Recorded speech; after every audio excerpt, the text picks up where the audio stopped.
I'm the flyest motherfucker at the kickback, not a competition, little boy with a wrist that. Meet me in the bathroom, I don't want to chit chat. She not a boyfriend, heard he got a six. At least hear it, because then it like translates from the audible to my brain, and then I'm like, boom, now it's a real thing. But thoughts are just like not tangible, so until you speak it, then it's like existence. It makes sense when it starts making sense. Oh, yeah. Because you ever have a conversation where it's like you don't really know like how in depth to go about it, or it almost even seems like something that is common sense people know about, or it feels like something that we've talked about before maybe, but just the moment spent talking about it to here today, it opens a new perspective Exactly, just by having a simple conversation. I agree. Yeah, and right now, how it was with my dad, it was like that. It was like, whoa.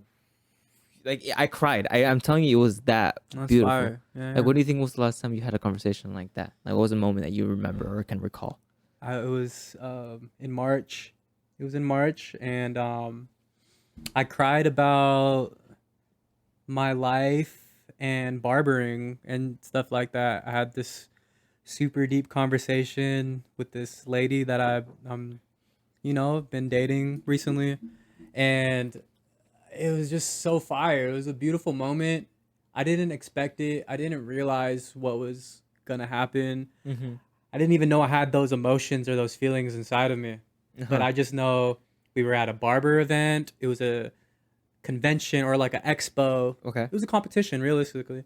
And I was just a spectator. I brought my shorty. We were gonna just watch, learn a thing or two. Yeah. And as soon as they started getting into it, I was like, no, I was just blown away. Like, by the time when we got there, the barbering hadn't started. It was just freestyle braids. And I was like, oh, okay. Oh, I see her from my school. Let's support her, blah, blah, blah.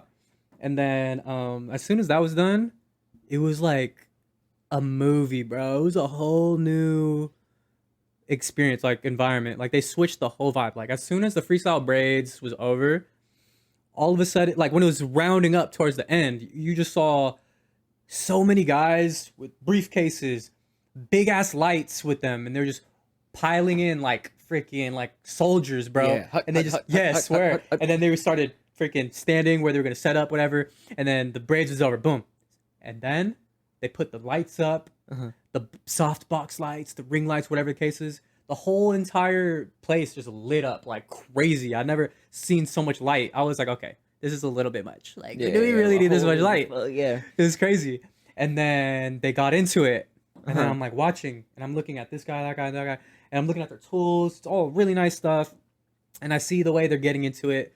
And it was all making sense, because I was like, okay, I've watched like hundreds, thousands of hours worth of videos of this stuff. Like, I've been doing my own little hair, touching my stuff up since 8th grade. I remember I found a little Conair at-home kit. I decided to try to line my stuff up, give myself pointy sideburns, and give myself slits in the eyebrow. Ooh, okay. Probably Super messed it edgy. up, and I definitely got teased a little bit, because it was kind of like, bro, you definitely did that yourself. You or fucked like yourself up. yeah. But we kept doing it, kept going for it. So basically, 5-10 minutes into it, I was like, okay, I see where you guys are at with it. I could probably estimate how long it would take. Let me just walk away for a quick 10 minutes. I'll come right back around, because I don't want to. I didn't want to just stand there and stare at these people. And in my opinion, it almost gives a vibe, like, especially if I don't know them, it gives a vibe of like, say, if I'm the barber and someone's watching me, I don't really know them.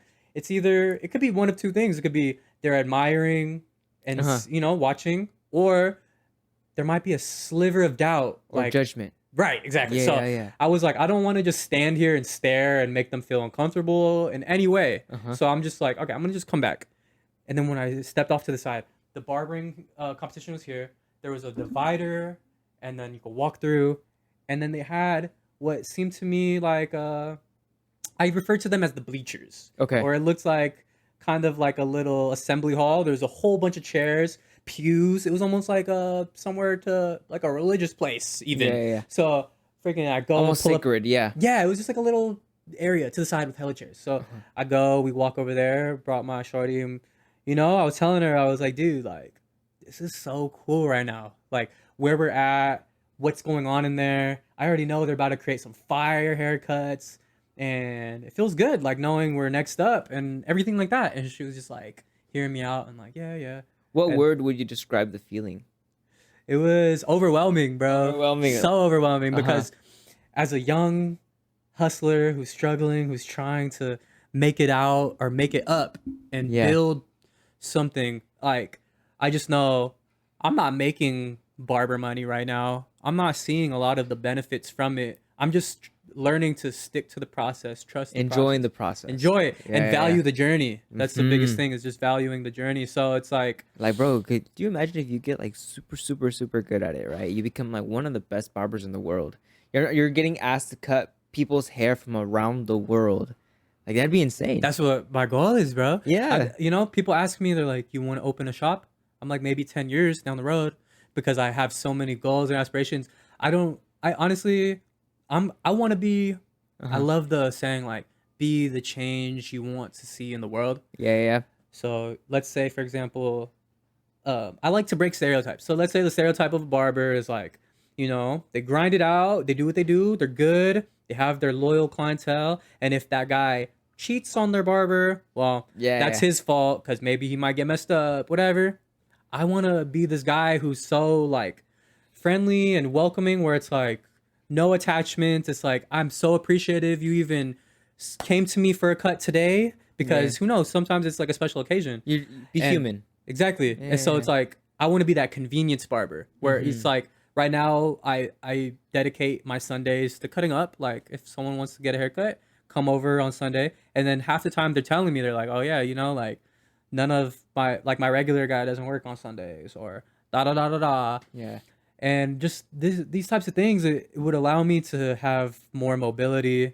I could be a traveling barber. I Yeah. could be that, like you were saying, like if I'm really super duper good like that, it wouldn't matter about like the loyalty of a clientele. It would be like Jay Clips over there. He has that skill level where he will get you right no matter who your regular barber is. Mhm. You could just show him the picture or tell him what you want, and he'll ace it to where you wanted it. And you could keep coming back if you want to, which is obviously, hopefully, what the Yeah, the well, thing is. yeah. But if not, That's what we're hoping for. if not, hopefully so many people mess with me where it's like, okay, I just stay busy and stay busy. And then after a certain while, I'll be able to have the means to go and travel the world. Like, I hope to be able to be one of those barbers that gets noticed by maybe someone of power or status or wealth, that they're like, yo, like, I need a haircut. Are you free? Like, Yeah. last minute, or I'll fly you out, or come on tour with me. Any little things like that, where it's like, I do have a dream or a goal to save up, work it, grind it out in California a couple years, and then go back to my roots, my hometown per se. Where's that at? And it's on Guam. That's where all my family's from. Dang, and, you're gonna go all over there. Yeah, like I have my dad's side of the family lives up north in California, but all my mom's side of the family still lives on Guam, and it's a big family. Yeah. Grandparents, 5 siblings, A lot of not even people- including my mom. A lot of people to give haircuts too. Exactly.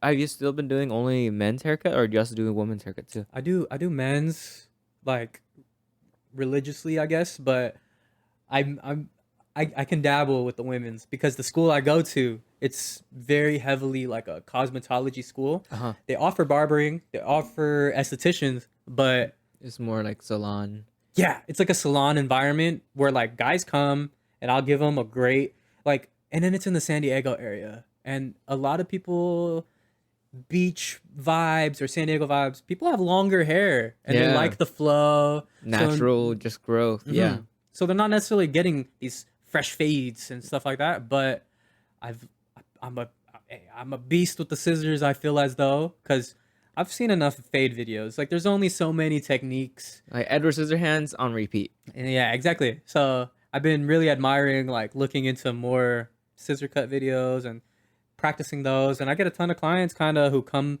through with longer hair, and I ace it, or at least I have, you know what it comes down to? It's like the understanding of how it works. Yeah, when So it's things like- start to make sense. Yeah, so it's like the whole thing is to have a system to create predictable results. Uh huh. So it's like different people have different growth patterns or hairlines and this, that, and third. But there's distinct similarities that are across the board where people have sideburns and they have this and that and whatever, and they have a crown. And basically, as long as you like, I've been taught basically the fundamentals enough where I can take new clients on, and then it's like my first time dealing with them, but I see exactly what's going on here, and I have enough experience where I'm like, okay, I know what we should do to help elevate your style and your look. And it's fun. It's so rewarding. And that's like my favorite thing about this, bro. Like I was just talking to people about it at that hair event I went to recently, but they're like, how long you been doing this? And I was counting it. And I was like, oh, I started school like August last year. So I would say almost about a year now. And they're like, wow. And I was just thinking about it more. And I was like, but I didn't even take it serious, or like I really didn't even put myself out there or put myself in barber mode or in those shoes until August of last year, which is less than a year ago. Yeah. And it's just so much fulfillment and Bro, so and even rewarding. your perspective towards barbering. Like last time you came on the podcast with like everybody here, I asked you that same question. Like, what do you see yourself doing with barbering and stuff like that? And the only thing you said was, I don't know, just cut people up, and maybe open my own shop or something. Mm-hmm. But that was it. Like, Yeah. that was around there. I'm like, he's still developing what exactly he wants. So now it's kind of exciting to hear you say like, I want to, take it to a bigger level. Like you've thought about it a lot more, and it shows. So basically, simply put, the plan right now is, get licensed, find a good shop, grind it for 2 years, and then at that point forward, become a traveling barber. Hopefully within those next 2 years, certain people will reach out to me that will give me great opportunities of content or traveling or this, that, and the third. But by that second year line after that, I want to be able to just uproot myself and be like, I'm going to just move to Guam, live with my family. Because we have the culture over there is like, Scoot the microphone a little bit to your mouth. the culture over there is like a lot of people can live in the same house. Yeah. Like, so I could go and stay with my grandparents, my fam, and everything, and like it'd be done deal. But I want to be able to go and cut hair on Guam because I just feel like I'd be giving back to my people and be surrounded by my roots enough to a point where once we make that happen, I don't know, I'll have spent so much time with my family, people that I haven't seen in years and years. Like, you get to truly get the feeling of settling down. Just like, all right, I've done my part for the world. Now it's time for me to just really truly enjoy. Not even yet. No, not even yet. At that point, we're still like grinding it out, trying to get as much money as we can out of the island and whatever, and then so always on to another goal. Yeah. Oh God, because I bro, but it's just crazy to think about because, like I was saying, I barely became in this mode like last year, but up until last year, everybody knows my whole thing was just like, do something you love to do because then work won't feel like work anymore. Yeah. And then for me, it was always something with like style, like fashion or clothes. More artistic. Yeah. And so I didn't really have a plan or anything. I used to just tell people I wanted to be a stylist or a fashion designer because I got like my first sewing machine for like my 13th birthday, and then I would start tailoring my pants to fit better. Really? Or and I would watch videos on YouTube of how this or that was made, and so you know how to tailor your clothes a little bit? Yeah. Wow. I could even purchase some elastic, or I have so many tools just hoarded over the years, right? But I literally have this Tupperware bin that just has scraps of cut material, whether I like cut a pant into some jeans one time, or it was like whatever the case was, like from like 10 years old, like just different fabrics, all different types, where I still bust it out to this day. Like I'll find something, like I remember I cut this old pair of sweatpants and it had like a graphic on the side, and I cut it to some shorts because I thought it'd be cool. And then later I regretted it and I was like, oh, I wish these were pants again. And then I was like, wait, did I keep that little bottom half of the pant? Because if I did, I love myself. Like, let's go check. And then I went, and as soon as I popped the thing open, it was the first thing on the top. It was the rest of the pant. And I was like, oh, great. So then I sewed it back up, and what do you know? It's a pant all over again. Yeah. And it was just beautiful because it was like fun. And you were a very crafty kid. Yeah. Well, it was a lot because I grew up like an only child until I was 11, Yeah. but it was a different time. Like, I didn't get my first cell phone until 6th grade. Yeah, me neither. I got it to like probably towards 8th grade. Yeah.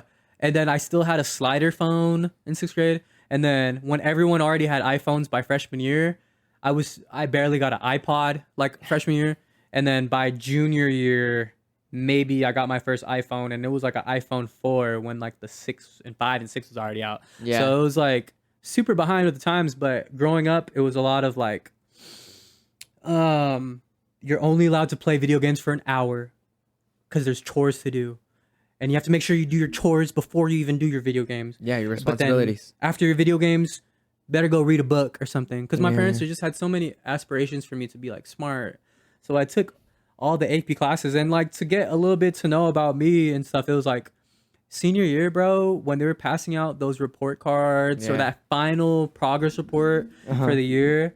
I was in like this AP physics class or Yeah. something, and literally numbers 1 through 10 of top like GPAs in order, like 1 out of everybody in the school. You feel me? All of them 1 through 10 were in my class, and then I was like 130 something out of the seniors, and then like whatever number out of everybody.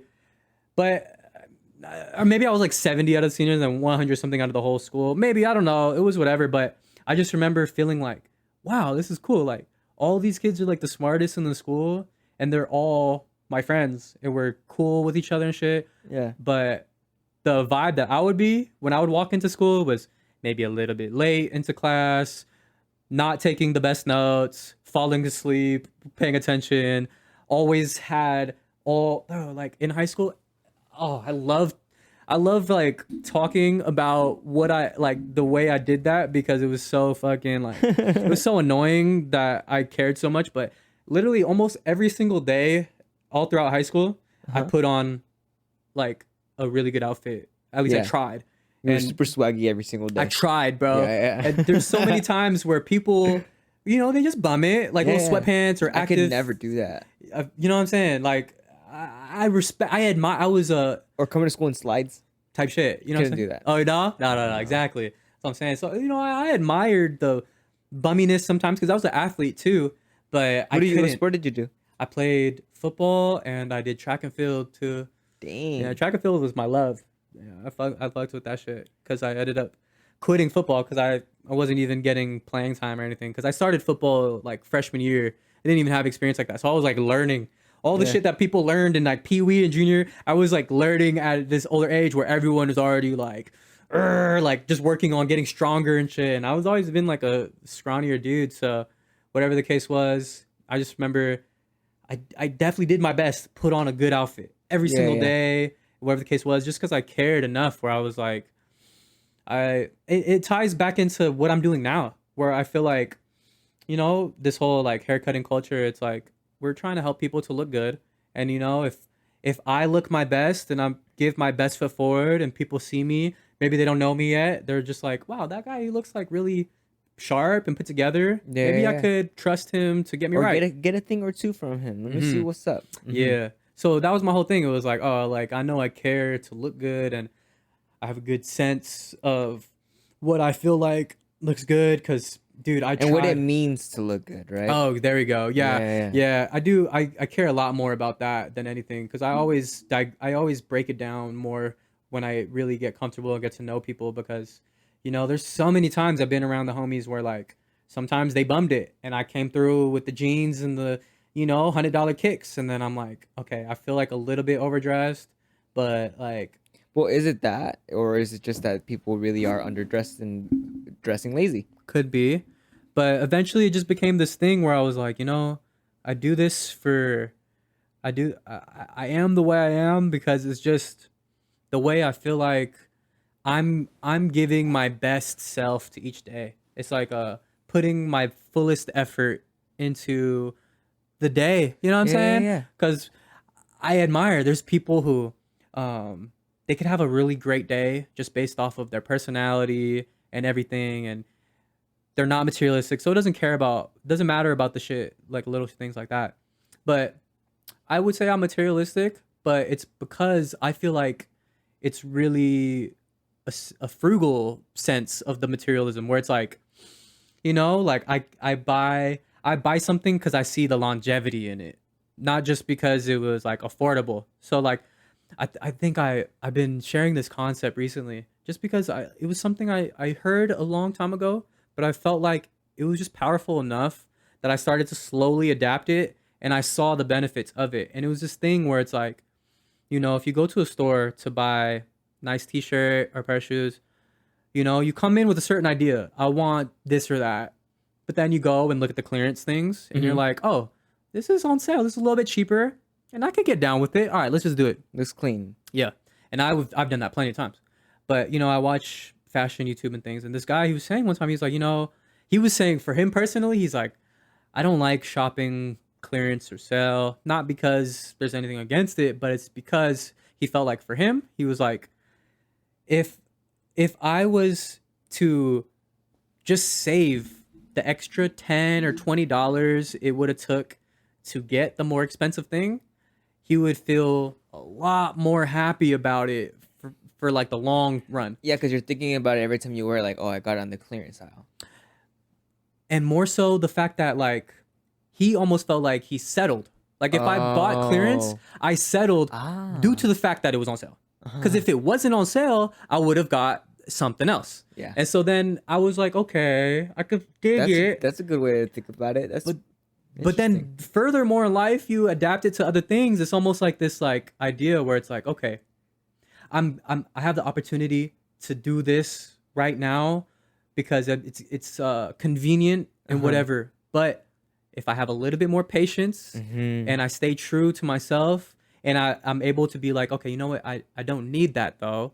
Then eventually you save your pennies or whatever. You work yourself up to now I got what I want and I could get and then the feeling is just so much different. It's the feeling of, wow, I earned it. I got what I really, really wanted. Yeah. Versus I settled because it was on sale. And then it's just, you know, it's just a little thing where it's like not too much to think on or not too much to really get into, but it could be rewarding to feel like, you know, patience is that virtue where it's like the convenience and the sale, it's enticing, but I don't necessarily need to buy into that because I have standards and I know for myself there's nothing wrong with the sale thing, but that's not I didn't come here to settle today. I don't like to spend my money to settle. And then the guy was saying, he says he felt like he would waste his money because he was like, if the thing I really, really wanted was $75 and the sale thing was 50, all right, fuck it. I have 60, so I'm gonna buy the 50.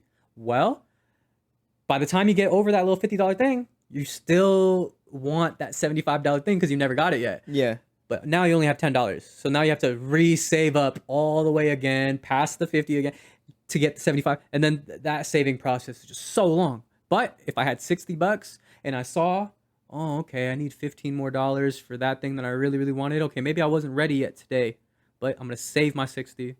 And then sooner than later, now I have $75 and now I can go get that. And it's just that right there. And that it holds so concept much more alone. value too. It's like, this is what I really, really wanted. Yeah. It's like if you go to the store to get a freaking PS5, but you couldn't afford it because it was too expensive, so you get what, like a 4 maybe. But But then you're so behind in the times or some shit. You know, like it still works. It's gonna work for a good while. You're gonna be able to play some games, but it's not a PS5. exactly.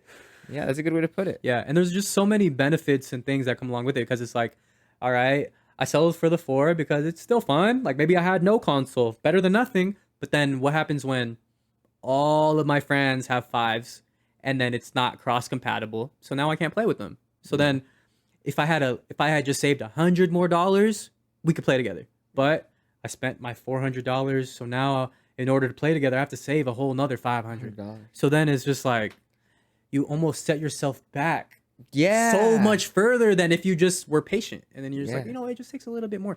And so you could even apply that same principle into your hair cutting, or me with whatever the fuck I do. That's a good way to put it. I'm really connecting the dots here. Yeah, that makes bro. total sense. Yeah, it's little things like that where it's tidbits that I don't know, bro. I just know for me as a person, I stayed patient. I stayed down for so long that I really gave everybody around me that respect and that space and peace of mine to like be who they wanted to be around me and say what they want to say and show me all types of personalities and characters that one day eventually, very recently, I was in a situation where I was like, I had already been this guy who I just wanted to fit in. I was in a military family. We would move all across the city. Like we started off in San Diego, went to Orange County, then came to Corona, and then I went to Riverside School District School at first, and then I went to Corona Norcos District, and then I was just always meeting new people, and I just was like, it was hard to make friends because it's like,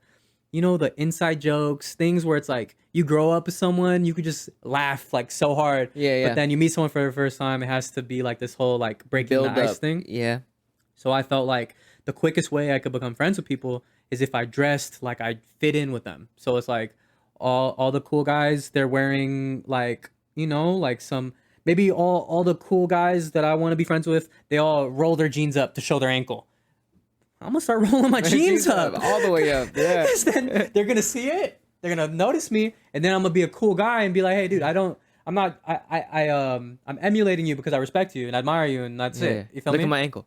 I'm showing the ankles too, dude. Yeah. And then sometimes I'd be in certain situations where I looked too different from my friends that I almost felt like an outcast, but not personality wise, but it was just because I was like, like man, like I don't necessarily enjoy looking different. So like I tried so many different styles in high school. Some styles I remember I wore one day, never again. And then the next day, switched it up completely. And it was just so fun to like try again. And you know, dude, there was this time where I was like, I used to always admire other people. Like I always, like I would see someone's fit, their confidence, what they had on. I was like, bro, that is really cool. I never seen that before. I want to do that because that's just like it just blew my mind. And then, you know, like when I was graduating, I was coming to this point where I was like, dude, like I'm gonna become my own person. I'm not gonna be around these people anymore. Do I have what it takes to still like hold my own and be independent and unique? I wasn't sure. Be my own character. Yeah, I really wasn't sure. And I definitely was like, okay. And then at that point, I was like heavy in like looking at social media and what these like influencers were wearing. And I was like, oh, okay. This is like a cool like grounding point so I could like base off of. Like I could dabble, but I still have a reference point of like influence. And that shows the power of influence, you know?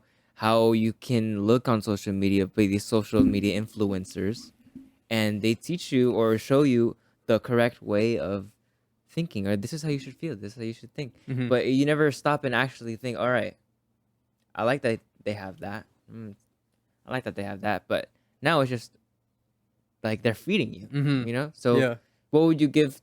Like, it takes a lot of patience, but how did you do it? What gave you the sense of patience? Dude, I'm telling you, it just literally came down to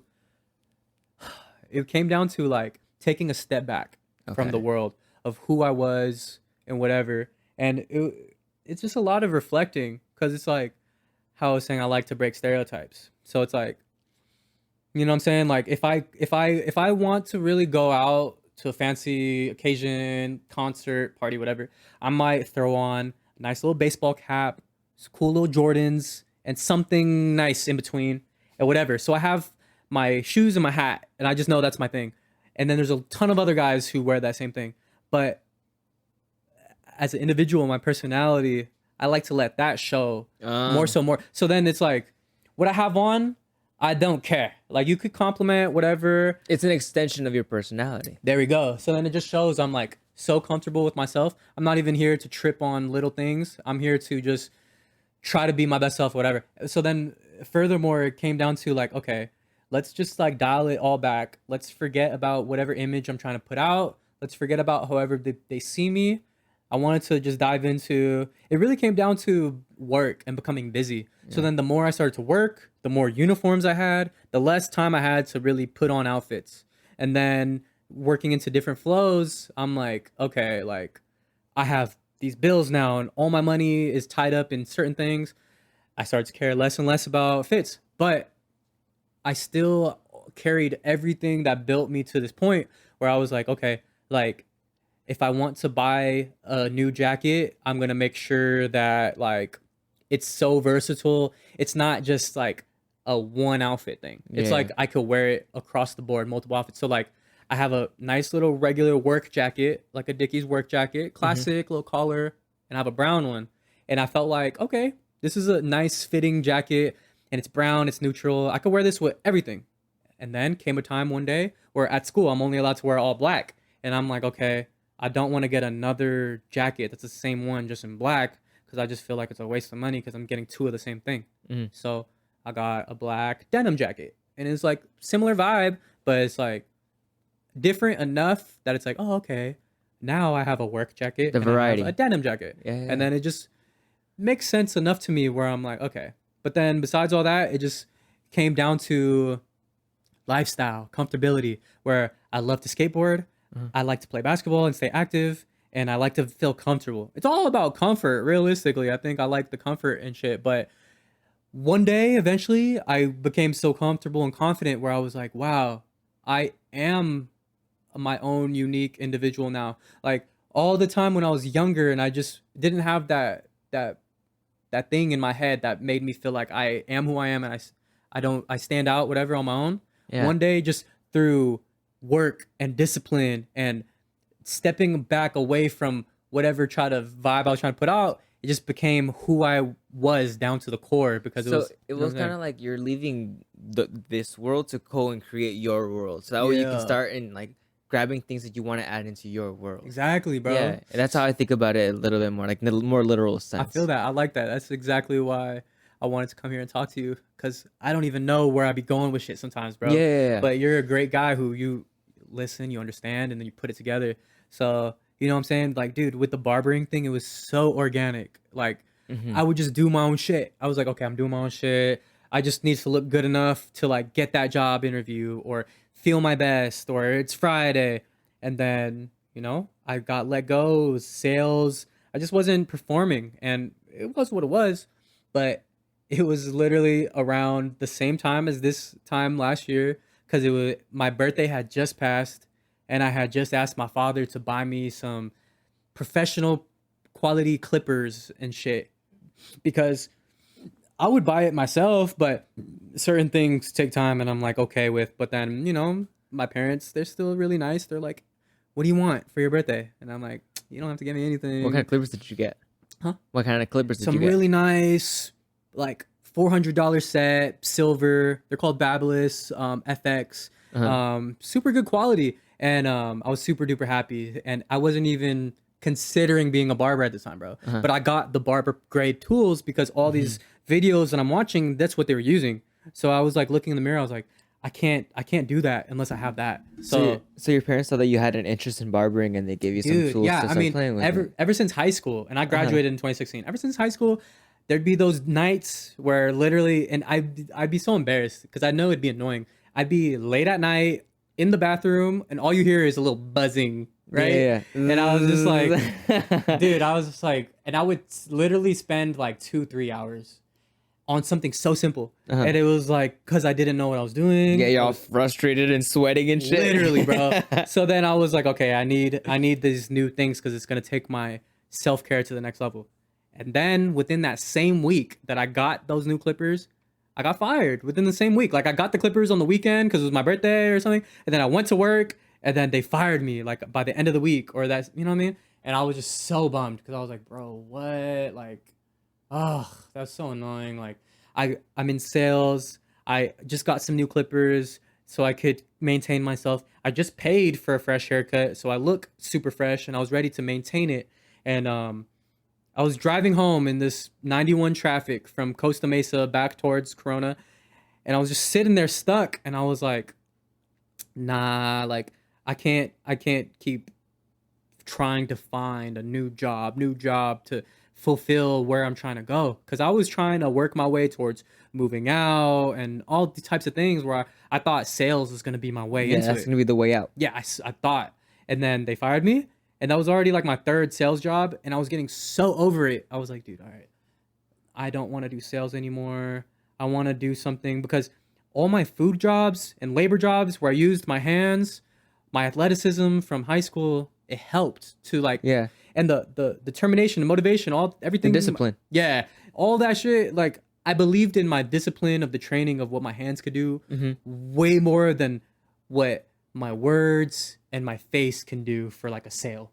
I just believed in that so much more that I was just getting frustrated because I was like, dude, like no matter how much charisma and everything, like sometimes people still don't want to buy into the sales, and that was just what it was, and I respect it. But I was just sitting there and I was thinking, I was like, what can I do? I was like, I want a remote job, but I don't have like a fancy computer, don't have a good like laptop or anything. I was like, ugh.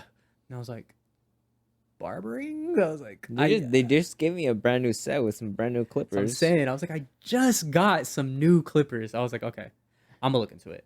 And so then I was sitting in traffic. I was like Googling best barber schools in California, whatever. And then I, made a few phone calls. And then by the time I got home, I was still on the phone and I was like chatting it up. And they're like, yeah, we could set you up with a, what was it? They called it like a tour.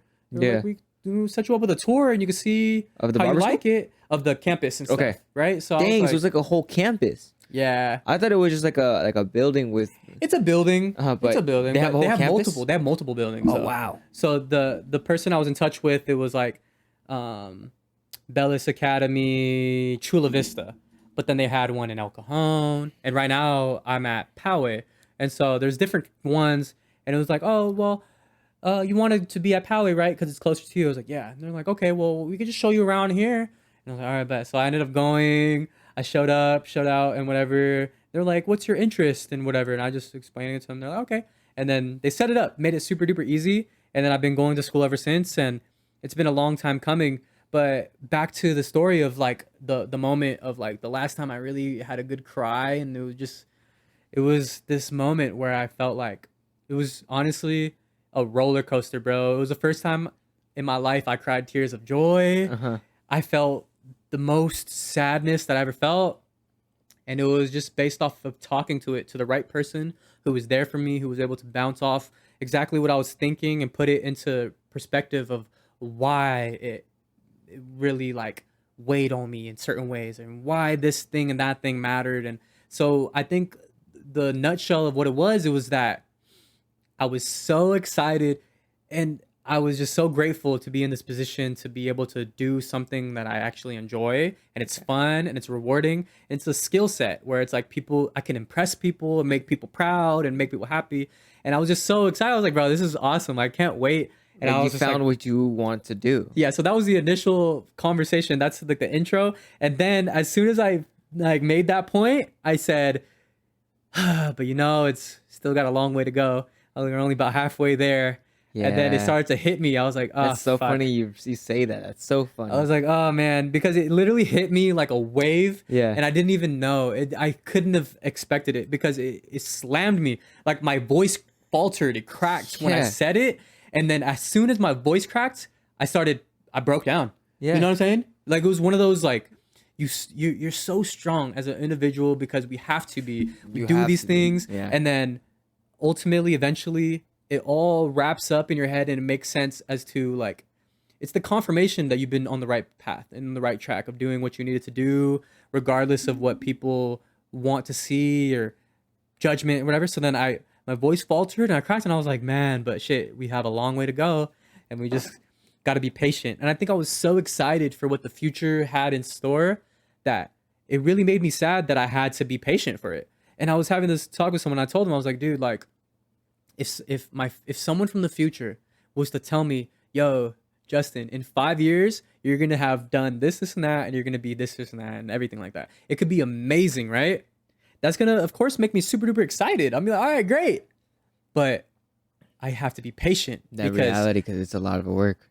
5 years from now starts today, and it starts every day leading up to that. And that Yeah. takes so much patience. To show up every single Yeah, day. bro. To make sure those 5 years are actually 5 years. Yeah. You can't just skip. You can't just jump to the Yeah, good because part. you think that you did 5 years, but in reality, the days that you worked, it was only like 2.5. Right. Over the course of 5 years, even. Over the course of 5 years. So it's just so much to be patient about, so much anticipation, so much excitement that through talking to this person, I was like, dude, like, okay, like I know I'm like letting out tears right now because I was trying to hold it together. I was like, I had so many things to like tell them. I was like, okay, I'm not super, I was like, the whole thing I kept coming back to, I was like, all right, you know what? Like, it's just a bummer right now because it's like, I'm not licensed. And it was like, obviously I'm going to school to become licensed, but it was this whole thing.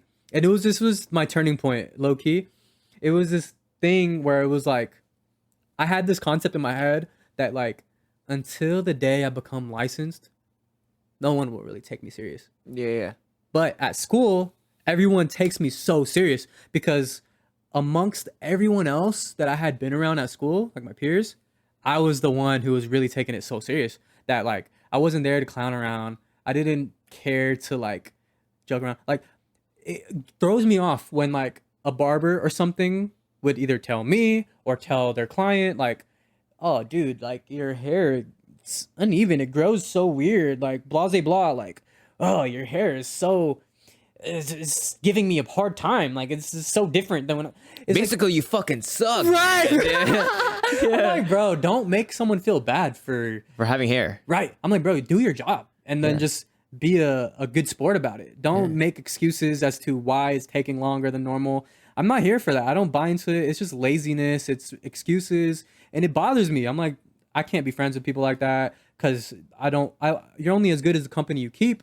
And so if I have 3 homies that are barbers and they're good at what they do, but they clown around, they're jerk offs or whatever, and then if I'm not around, someone could see them and be like, oh, these guys are freaking idiots, whatever. Yeah. And then I come around and I'm homies with them. All of a sudden, I'm the 4th idiot because I'm no different, right? Regardless of anything. Yeah. But I just, back to what it was like, okay, like I had to tell myself, I was like, because to stop crying, I was like, bro, like, I'm so sad because I'm just like not licensed right now. And it was deeper than just being licensed because it was like, I had so much drive and passion and I like it. And I want to get better too. Yeah. So I want to have practice.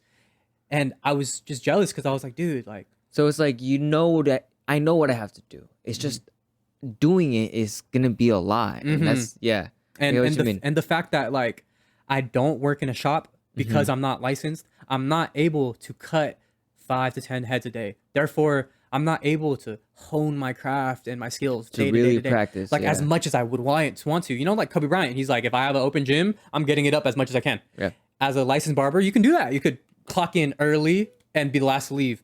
I would love to do that, bro, literally. Yeah. But as of right now, I had to clock in at school from 5 to 10. I'm only giving a client once or twice a day, and then that's it. And I have to put all of my marbles into that one client, and hopefully it comes out in a way where I can take a good picture. And even so, besides that, it's like so many people get the same type of haircut, and then certain people have better hair density than other people. So when you're doing the same haircut like once or twice a week, you know, it's like, this is all the practice that I'm getting. You would want it to have, you know, if that same haircut like maybe 10 times a freaking day. I want to try different haircuts too. Yeah, that too. And then, but also the thing is like, okay, like I already posted a super fire mid fade. Okay. And then the next 3-4 people I did haircuts to were mid fades again. Well, I don't necessarily need to post this guy's mid fade and this guy's mid fade because it's the same haircut over and over and over. But now it's just a battle of like who had the better hair density or whose hair looked a little bit nicer, because just certain people might have a little patch here and there or little things where it's like, I don't want to post mid fade because it's like we already get it. You can do a mid fade, bro. Yeah, And we get so- it. Yeah, that's a good way to You know put what I'm saying? it. So it's 'Cause I like, do look at that too when I look at some people or some barbers' Instagram. It's the first thing I look at. You know, that's like one of your biggest portfolios. If I'm looking to go somewhere or look up some reviews, I don't really go on Google or anything. I go straight to your Instagram. And when they don't have an Instagram, I'm like, where is your Instagram? red flag, bro. Big red flag. You know? Yeah, definitely. And there's certain people in the industry where I'm like, you don't like, why do you neglect your social media so much, bro? Like, it's because they're balling, like they're working, they're making the money. They don't even care. They don't need to.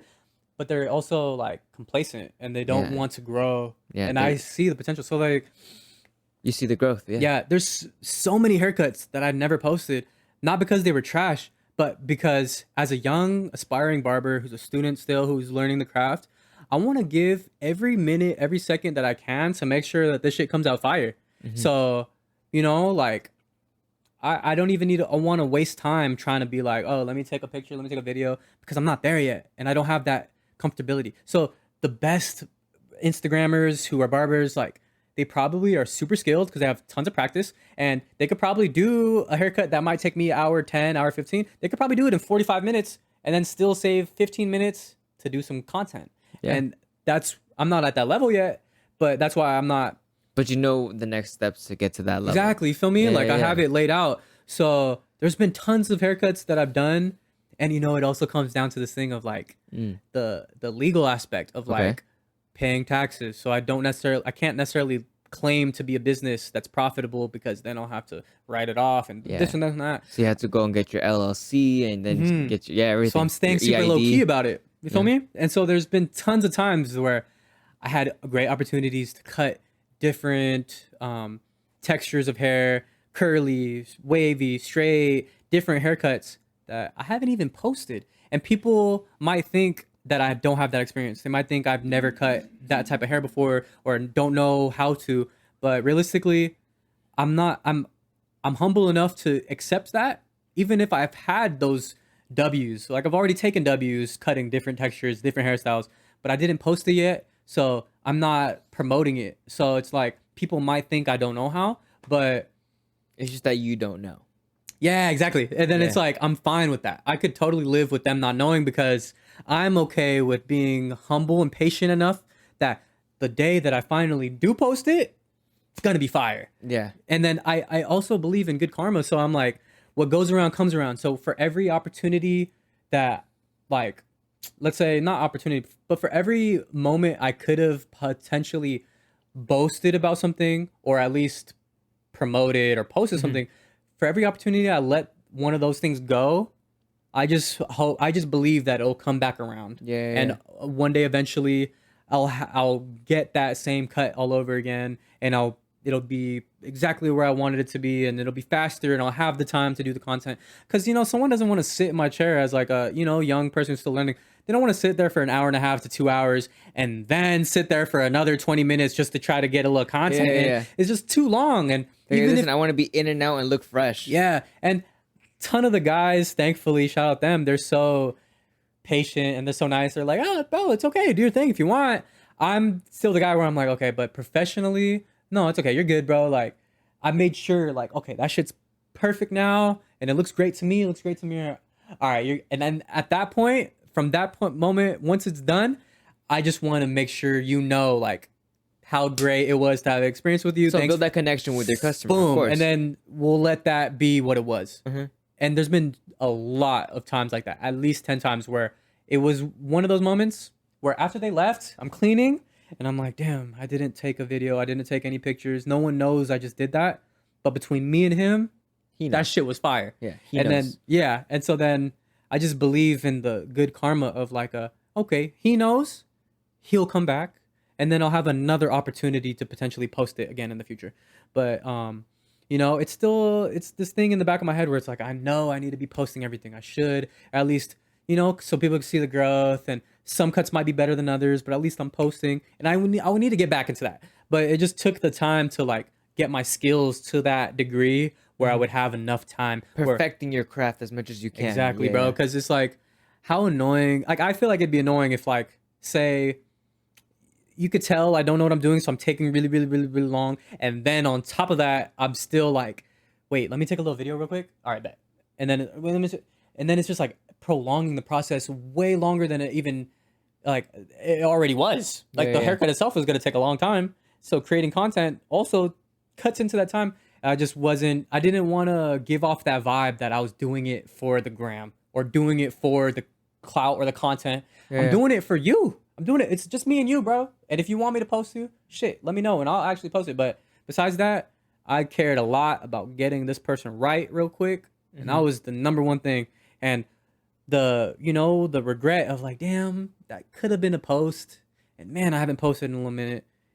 It's just that drive for the future. Well, that's the difference. That's the thing that sets you apart from any other barber, is that you're you. You know what I'm saying? Because the haircut, like, let's be honest, like, it's some people just ask for a normal haircut. Yeah. There's something super simple that almost any barber should know how to do, Yeah. right? You can go to any barber shop and get the same haircut, but Yeah. you won't get that same experience with that same barber, because that's not me. Exactly. So you're gonna come back just for me, not just for the haircut, because that's it's almost becoming a thing on the side. Yeah. you know? Exactly, bro. And I love that about it. And I'm so like, it's just breaking stereotypes, bro. There's so many barbers who I already know they don't see certain things from a perspective of just love and life and more Taking life. care of somebody, you know, making sure that they feel good by looking good. Yeah, like you bro. said in the beginning of the Like podcast. I'll let you know, bro. Like the first haircut that I ever actually did after I promoted myself, it was a wake up call because as I was doing this person's haircut, it was just this ultra vulnerable moment between me and him. I was like, bro, like there'd be zero reason I would ever comb through your hair on any given day if we were just homies. Cause why? Like, well, I'm not. Yeah. I don't. And then it's a lot of pressure and it's a lot of responsibility to make sure that people feel comfortable too. But, you know, the last time you came, when I sat down, what was that? Oh, last time. Yeah, that's my sister's boyfriend. What's up, boy? The last time you came, when you were cutting my hair, remember I was coming off of everything. Yeah. And I was like, this person's in my house. Right. Right? Like, this person's like really here behind me. He's touching my head right now. Like, nobody on any given day would be here touching my head in my house like this. Exactly. And you're cutting it, and I'm like, wow, like, this feels like I'm really getting taken care of. Yeah. It really felt like that. Like, I felt their nurture behind it. Mm-hmm. Yeah. Yeah. And so it's a lot of responsibility to be able to do that. And I'm glad you felt that way, bro, because when I was doing like some of those first haircuts, Mm-hmm. it's just this this little thing. It's just this moment where I had to it was just literally this wake up call. It was this immediate realization that like I have to be a barber. Like I am a barber right now because it's game time. Yeah. Money's on the line. People's well-being. Like this guy, he was about to have a job interview the next day. So I was Yeah. like, all right. It's up to you to make him look good, feel And good. He feel got the confident. job. He got the job. Yeah. So I was like, all right, bet that's cool. And who knows if he came in looking scruffy, maybe they didn't take him serious. But it was just this ultra like it was such a humbling experience to be able to take care of someone, really be in their shit and like looking at them from all angles and making sure like, okay, I got you right. And then after that to be able to be like, hey, like I did the best I can. Hopefully you liked it and hopefully something good comes out of it. What's up, Pops? What's up, brother? How you doing? Nice to see you. Oh, that's my dad. Yeah.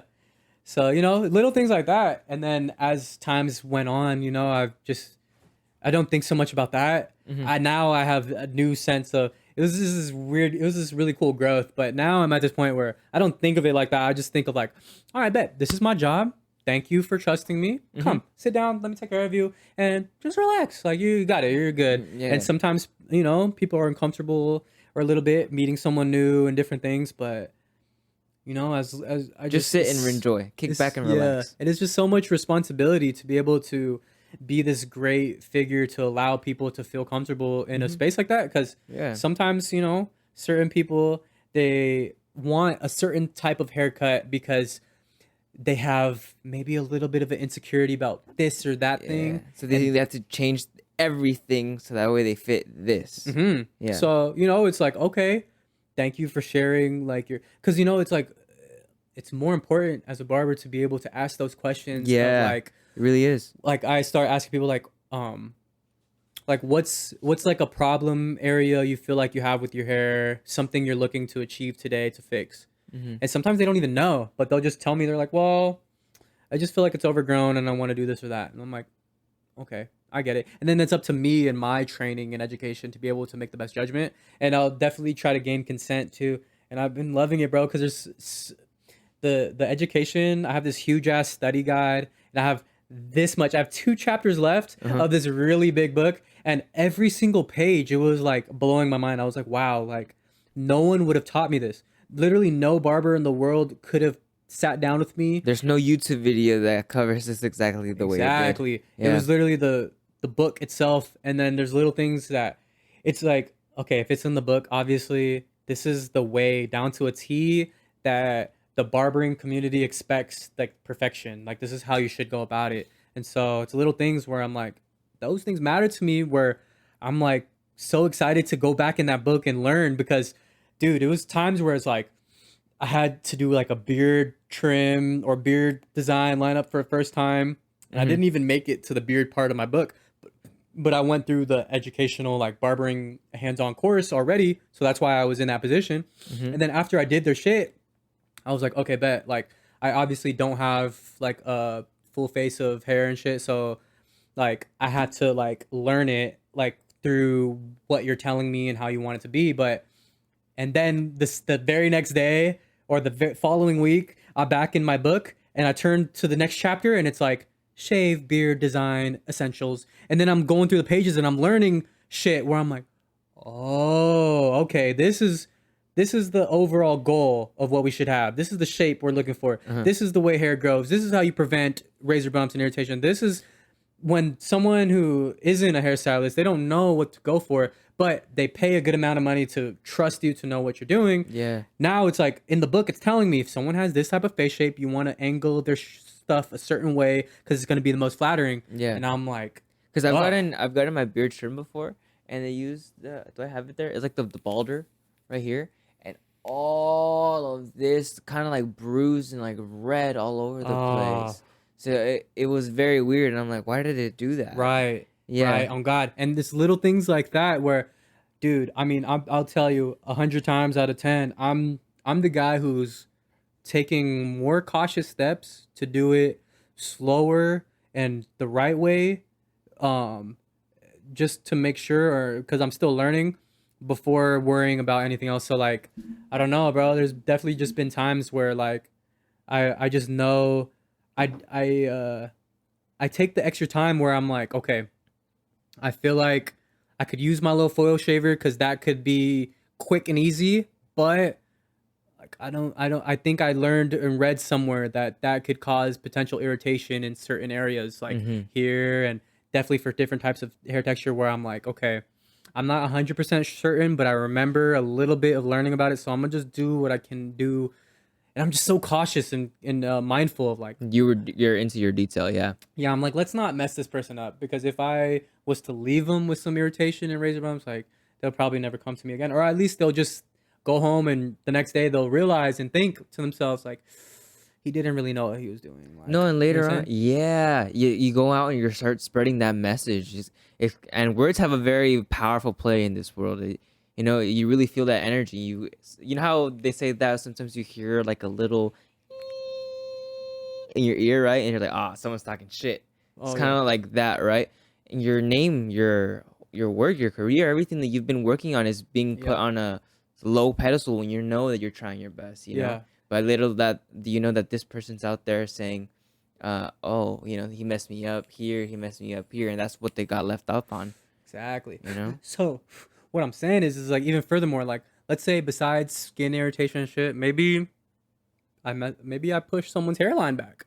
Who knows? But I never would, and I wouldn't, because I can say like I will underperform. I will undercut. You know what I'm saying? Like I will do less versus do more. So it's like, but like I would slowly chip away at that hair. You know what I'm saying? Like I'll cut less hair. Like it'll almost, you know what I'm saying? It's just this vibe where it's like certain really good barbers. Yeah. It just looks so freaking crispy and it's so perfect. And it's like, okay, bet. Like they did what they did. But sometimes, you know, certain things where it's like, okay, I would rather do less than do more, more often than not, because I'm looking out for the integrity of people's shit. Yeah. And so, you know, That's when your artistic side starts saying? playing. Yeah, when you start, instead of building, because remember, you don't always have to be building and adding something and adding something. You can also take away stuff. You know what I mean? I can compare this to Rick Rubin, right? I'm reading his book. I brought it up in the podcast before, right? And he plays it with music. And he's like, so let's just not do any music. Let's just build from the bottom. Say it without anything. All right, now what do we add? Like a okay, what do we do this? All right, well that sounded good with this. What do we start? And that's when you start putting things together. You know, when you Yeah. start breaking things down to rebuild. Bet. Exactly. Oh, bro, but you know what's been my favorite thing? Is literally been like ever since, you know, after becoming a barber and all these things, like I still have a day job. Like I work at this place called Pizza Studio, make pizzas, and this, that, and third. Dude, a pizza sounds bomb right now. You know what I'm saying, bro? Yeah, I definitely whip up some creative things sometimes. And it's just this notion of like, I'm allowing everything in my workspace to become almost like I see things as barbering sometimes. And I'm sure you might see certain things you do as like something else that you've learned before and you can kind of adapt your ways into it. So let's say like I was thinking of washing my car, bro. That was a thing where like I'll take it to the little car wash with the power wash and the foam brush. And then I see it as like a haircut in a lineup. You know what I'm saying? So it's like I'm a barber and then I do something else that's unrelated to barbering, but it's like, okay, we're gonna prep the car with the soaps. We're gonna brush it and get it nice and messy, right? And da da da. But then once it comes time to detail and line it up, now I'm getting in there and wiping it down, scrubbing off the little bird poop, whatever little shit that I didn't get the first time. And it's just this thing of like, it's similar to writing an essay. I see barbering as literature, like writing an essay. And I had this, I came up with this analogy through talking to my father about it. But I was just telling him, I was like, like there's steps to it because it's like you write an essay because you know how to write an essay, 5 paragraphs, whatever. That's your rough draft. So I'm not going to submit a rough draft though. I'm going to proofread it. And sometimes it takes a second pair of eyes to even get that essay to the next level. And so with the haircut, it's like, in order to be really time efficient, you don't want to like spend too much time detailing one side for too long because you still have another side to do. So it's like, let's just lay down the foundation, rough draft it, and build. Trim it up and everything, style it out almost to the point where let's get them out the door. And then let me go ahead and revise it and come up with that final draft before I even show them that mirror. So, because that's how, you know what I'm saying? Little shit like that where I'm like, okay, once I start seeing like that, so it's like with my car, I'm like, okay, or let's say at work, what I'm saying is like, if I'm going to clean something, or like, let's say I'm prepping something. If I'm prepping some food, that's cutting hair, or at least it's the nitty gritty. So I'm like, all right, boom, boom, boom, getting messy. And then after that, the food's prepped, put it away. Now I have little crumbs and everything that I need to clean up. I learned it through food and work that I learned how I could make such a big mess to really do what I need to do and then just clean it out like as good as possible and then not worry too much about trying to stay neat and clean while I'm cooking because it's like, fuck it, bro. We want to make sure this tastes good. We're not trying to make sure it's just nice and clean because it's going to make it easier to clean up later. I'd rather just do what it do. And then if I happen to splash a little something and get it on the wall or on the floor, I'm not worried about it right now because I'm in this. So then that's the rough draft of it. And then after that's done, after the foundation's set, now it's like, okay, let me go ahead and get my little soap and my rag or my bleach. Let me wipe it down and get in there and da-da-da. And then have the broader picture of like okay, now everything's nice and clean, like a whistle. And it's like, no one was even there. And then that's like why I was telling you, I was like, bro, I believe in my work ethic in my hands because I can make a mess and then clean it up. And my whole thing is always like my parents taught me, it was like, leave a place better than you found it. So you go out to eat, like, you know what I'm saying? Like if whatever the case was, like by the time I'm done eating, I want to wipe it down just because I don't want to leave it worse than when I got there. So it's just little shit like that. So I'm like, okay, when I get down, if I'm at the prep table or you know what I'm doing, or if I'm over here and you know where I'm at and what I've got going on with it, by the time I walk away and I say like, I'm done over there, like it helps me to be able to turn my back towards something when I already know I left it better than how I came. So then it's like, you found the peace. Exactly. So it just feels so good to do that. And then I just tie it back into the barbering because it's like, sometimes I'm tying it into shaping a life and shit. And it's just so rewarding because when I go back into barbering, I see it as like, okay, a lot of work, but let's go ahead and debulk the shit. Let's get the fade going. And then now let's go ahead and look at that lineup and try to make it perfect and everything like that because it needs to be perfect. We don't have wiggle room to just be, but like before I even get into this lineup, let me make sure you have no hair on you. Let me brush it all off. Let me make sure your shit's all nice and cool. And it's like my favorite thing recently. That's so cool how you're explaining it, bro. You know what I'm saying? And I used to, there's this concept that I love, bro, and I'd love to share with you. And I saw it as like PPEE, but someone else opened my mind. He's like, oh, the 6 Ps. I was like, what is that? But for me, I broke it down to the 4 little letters, little acronym where it's like proper preparation equals, oh shit, 3 E's. Proper preparation equals excellent execution. You feel me?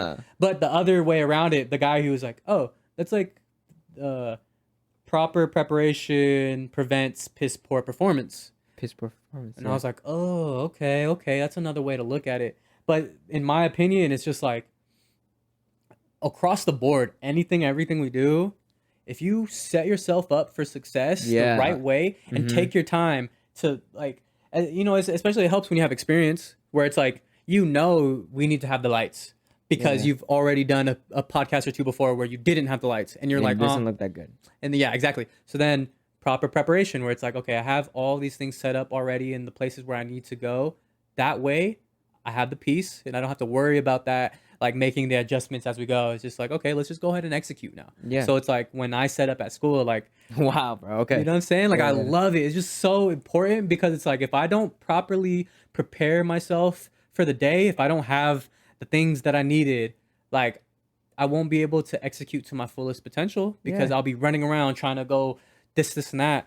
But then, those times where you actually properly prepared, you just feel so good. It's smooth sailing all the way to the end. And then it's just like, great. Yeah. Boom. Like as a man, you have to be able to break yourself down, go through the struggle, go through the discipline. You gotta, always be working as hard as it gets.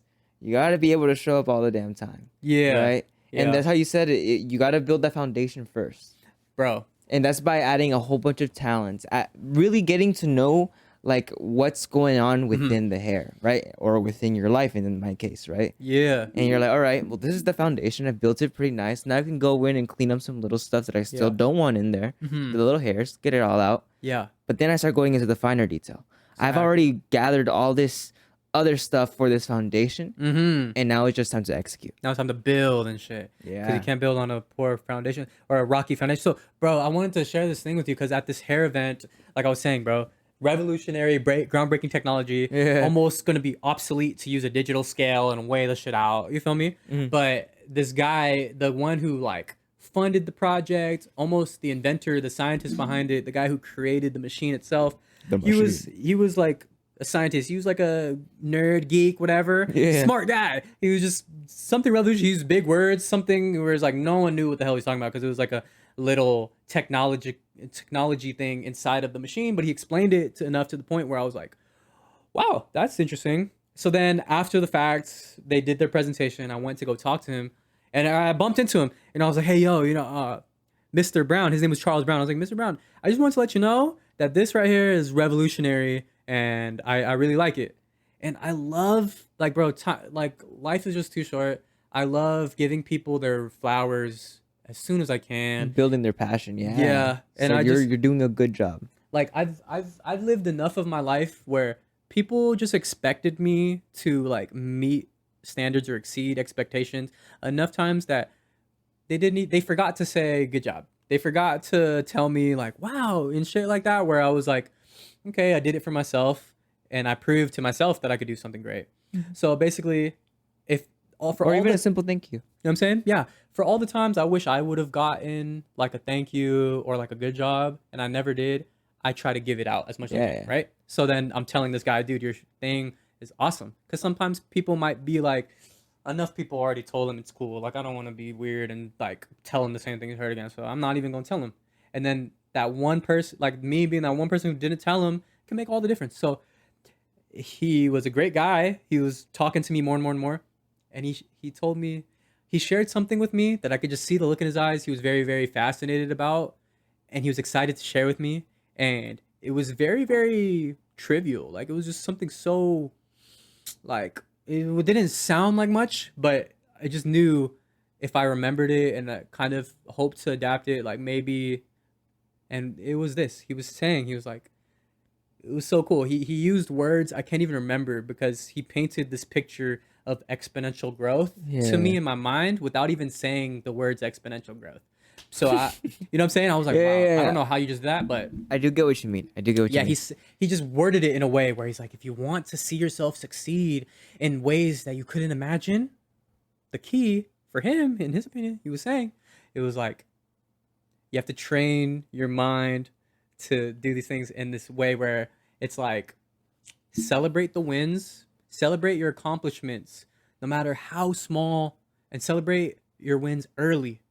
You know what I'm saying? Like, as you've been given it, don't like trick yourself into thinking you're doing more than what you've done. But he said the science behind it is the fact that similar to other things, as humans, you know, we release that serotonin or the endorphins when we are proud or we feel good about something. So he's like, no matter what it is, like say you have this really big long-term goal and there's a lot of things to do in the midst to achieve that, we have to celebrate those wins as if they were that big goal. Yeah. Every single time leading up to that, because he said what's going to happen is your brain will release those Dopamine? endorphins. Yeah, the dopamine, it will release those because you told yourself, wow, I'm very happy. I'm proud of what I just did. And no matter how big or small, right? Achievement. Exactly. So then it starts off very little. Like maybe you woke up and made your bed today, right? Yeah. Little things like that. So then he was saying, he's like, in due time, you will slowly become like almost like, you know, like you will thrive. You'll seek to achieve that similar endorphin all over again. You know, become addicted to the success. Yesterday, I saw a movie with my dad. It was the new about Michael Jordan, the shoe, the Air, Nike Air, right? And it said one thing, and it said, if you do things right, money will come damn near automatically. Exactly. So he was saying something so like it was just like a general statement. Yeah. That just seems like, okay, we can adapt that. But I'd paraphrase it from. So I was like, oh, okay. So what you're saying is that if I, you know, train if I celebrate my achievements early, big or small, I will be routinely like training my body to create habitual success. Exactly. And So he was- always be in that realm of success. Exactly. Yeah. And then he was like, yeah, precisely. And then he added to it, and it was just cementing the idea of what that was. But I was like, okay. Like no one's really put it to me in that sense, and especially no one of his stature. Like they put on the PowerPoint, like he had several multi-millionaire, like $1 million investments and achievements that he had gotten into. I was like, this guy's probably could be one of the richest people I've ever met. I don't know. It might be, but someone like whether he is or not, he's successful. And for someone of success to tell me something so simple that he was like, dude, he's like, just be happy and proud of where you're at and what you're doing because it trains your mind to be like searching for more. And then he's like, eventually you'll get to where you want to be. Yeah. And I was like, okay, let's try to do that. You know what I'm saying? And so now I'm like excited for becoming addicted to the success. Yeah. There's so many things to distract ourselves with, you know, like become addicted to the nicotine and this and that. But it's like, nah, there's more to life than a quick fix or like a quick little, like, you know, like there's so much more to life than that where it's like, I'm excited to Sometimes you got to stop taking the easy way out, and that's okay. That's okay though. Cause we have, you know, like we have so much time in this world. And I just feel like, my favorite thing to wrap up that whole idea is just like how you're saying sometimes things take more time and that's okay. You're in a sense like foreshadowing and granting yourself more life Yeah. because you look forward to more something in the future. You know I can tie it into another movie, Ratatouille. Yeah. Good things always come to those who love to cook. Yeah. Food always comes to those who love to cook. Ah, there we go. You know? Yeah, bro. So you just got to be able to enjoy the process of cooking. You know, cook it up as Exactly. much and do it to the best that you can. There we go. You know? That's the bigger thing about it. And so it's just, It's crazy how art cycles through every single aspect, but always correlates to that same one. yeah. You know? Yeah. And that's why sometimes as artists, We brought up so many arts right now: cooking, barbering, podcasting, everything. yeah. What else did we bring up? Music, and every single one we were able to tie it back together because it all just that's how life is. And I feel like that's sometimes Arts like, of life. That's sometimes that like double-edged sword where it's like you're so open-minded and creative to the possibilities of the world. It becomes overwhelming. It's a lot to like it is a lot. just wrap all back in. And then, you know, as you know, you see this common trend where like artists, they almost kind of fall off or they stick to the drive and the passion, but they don't do too much with it and don't succeed, and then it doesn't. But it's just because of the discipline of doing it for a certain reason and knowing what you're doing it for, and leaving your ego outside. You know, Exactly. I think that's what it is when the ego starts building up. You know, you see a lot of celebrities or a lot of famous people that are doing super, super good. And all of a sudden, ego comes in, or somebody with ego comes in. You know, it doesn't even have to be through you. It could be some other person. Yeah. You know, that comes in and tries to influence you, right? What you look for? I don't know where I put my phone. Right there. Oh. And once that ego strikes, it's like they don't know which way to go. Besides things that they think is gonna make them feel better, but not do better. Exactly. You know? So they go some harsh drugs sometimes, you know. Exactly, and that's the sad part about it. And so it's just little things like that where it's like, okay, as if you're able to just stay down till you come up, literally. Like, don't do it for any sort of like gratification, or don't do it for none of that stuff. Just do it for, this is like, I as a human being was given a purpose, and who's to say the relevance or importance of different people's purpose besides yourself? You feel me? No one could take that away from you and shit like that. So, that's what that foundation was for. Yeah. You start building and creating things until you find the purpose. All right, this is how I want to do it. You know? Yeah. Sometimes it takes longer than others to build that foundation, but hey, if you put more time into that strong and sturdy foundation, no matter what comes your way, nothing's coming down. Exactly. And so even on that note, bro, I'm like, it's just so funny because like when I started school, I already had professional quality barbering tools. And then my school gave me a school kit. I was like, all right, cool. I have another pair. And then after doing a certain amount of haircuts, I was like, okay, I much rather prefer using my clippers because they are a bit more expensive. But these aren't bad, but I get a better result. I feel better about it with mine. Yeah. So then in the beginning, it was like, well, shit, this is my expensive equipment. This is my $500 little investment that's supposed to like take me to where I want to go. I need to treat it with my life and take care of it, right?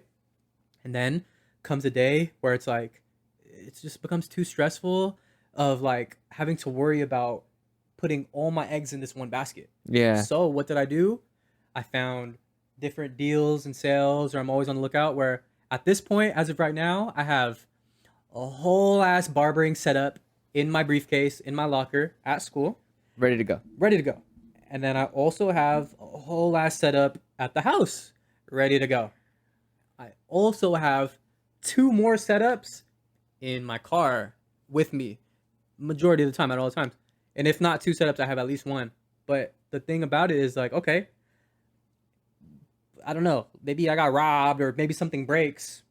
I could still go to school and I have that little setup. And then like, whatever the case is, I have something at home, and it's just the peace of mind of knowing like I have my investment spread out where it's like, okay, if something was to happen to my clippers right now, if they were to break something, I wouldn't have to necessarily go and like fix it right away. Yeah, you don't have to go back and settle for plan B. Exactly. I have a very strong A. Yeah, very strong A. Yeah. No cap. And so it just it's been a long time coming, because it's a lot of like investing.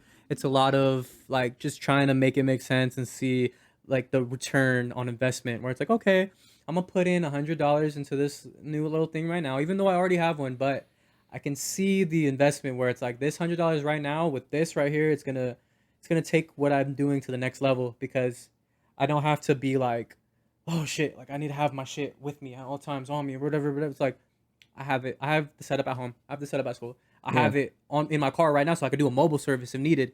But it's just the peace of mind of like the foundation of like, okay, we started off with one thing, then we expanded the assets to go to have different locations. So now I'm all spread out where it's like I could always have a set at home, always have a set at school, and still be on the road. And if someone hit me up, I'm like, yep, still got my shit on me. And it just feels so good and rewarding to have been able to like build all the way up there.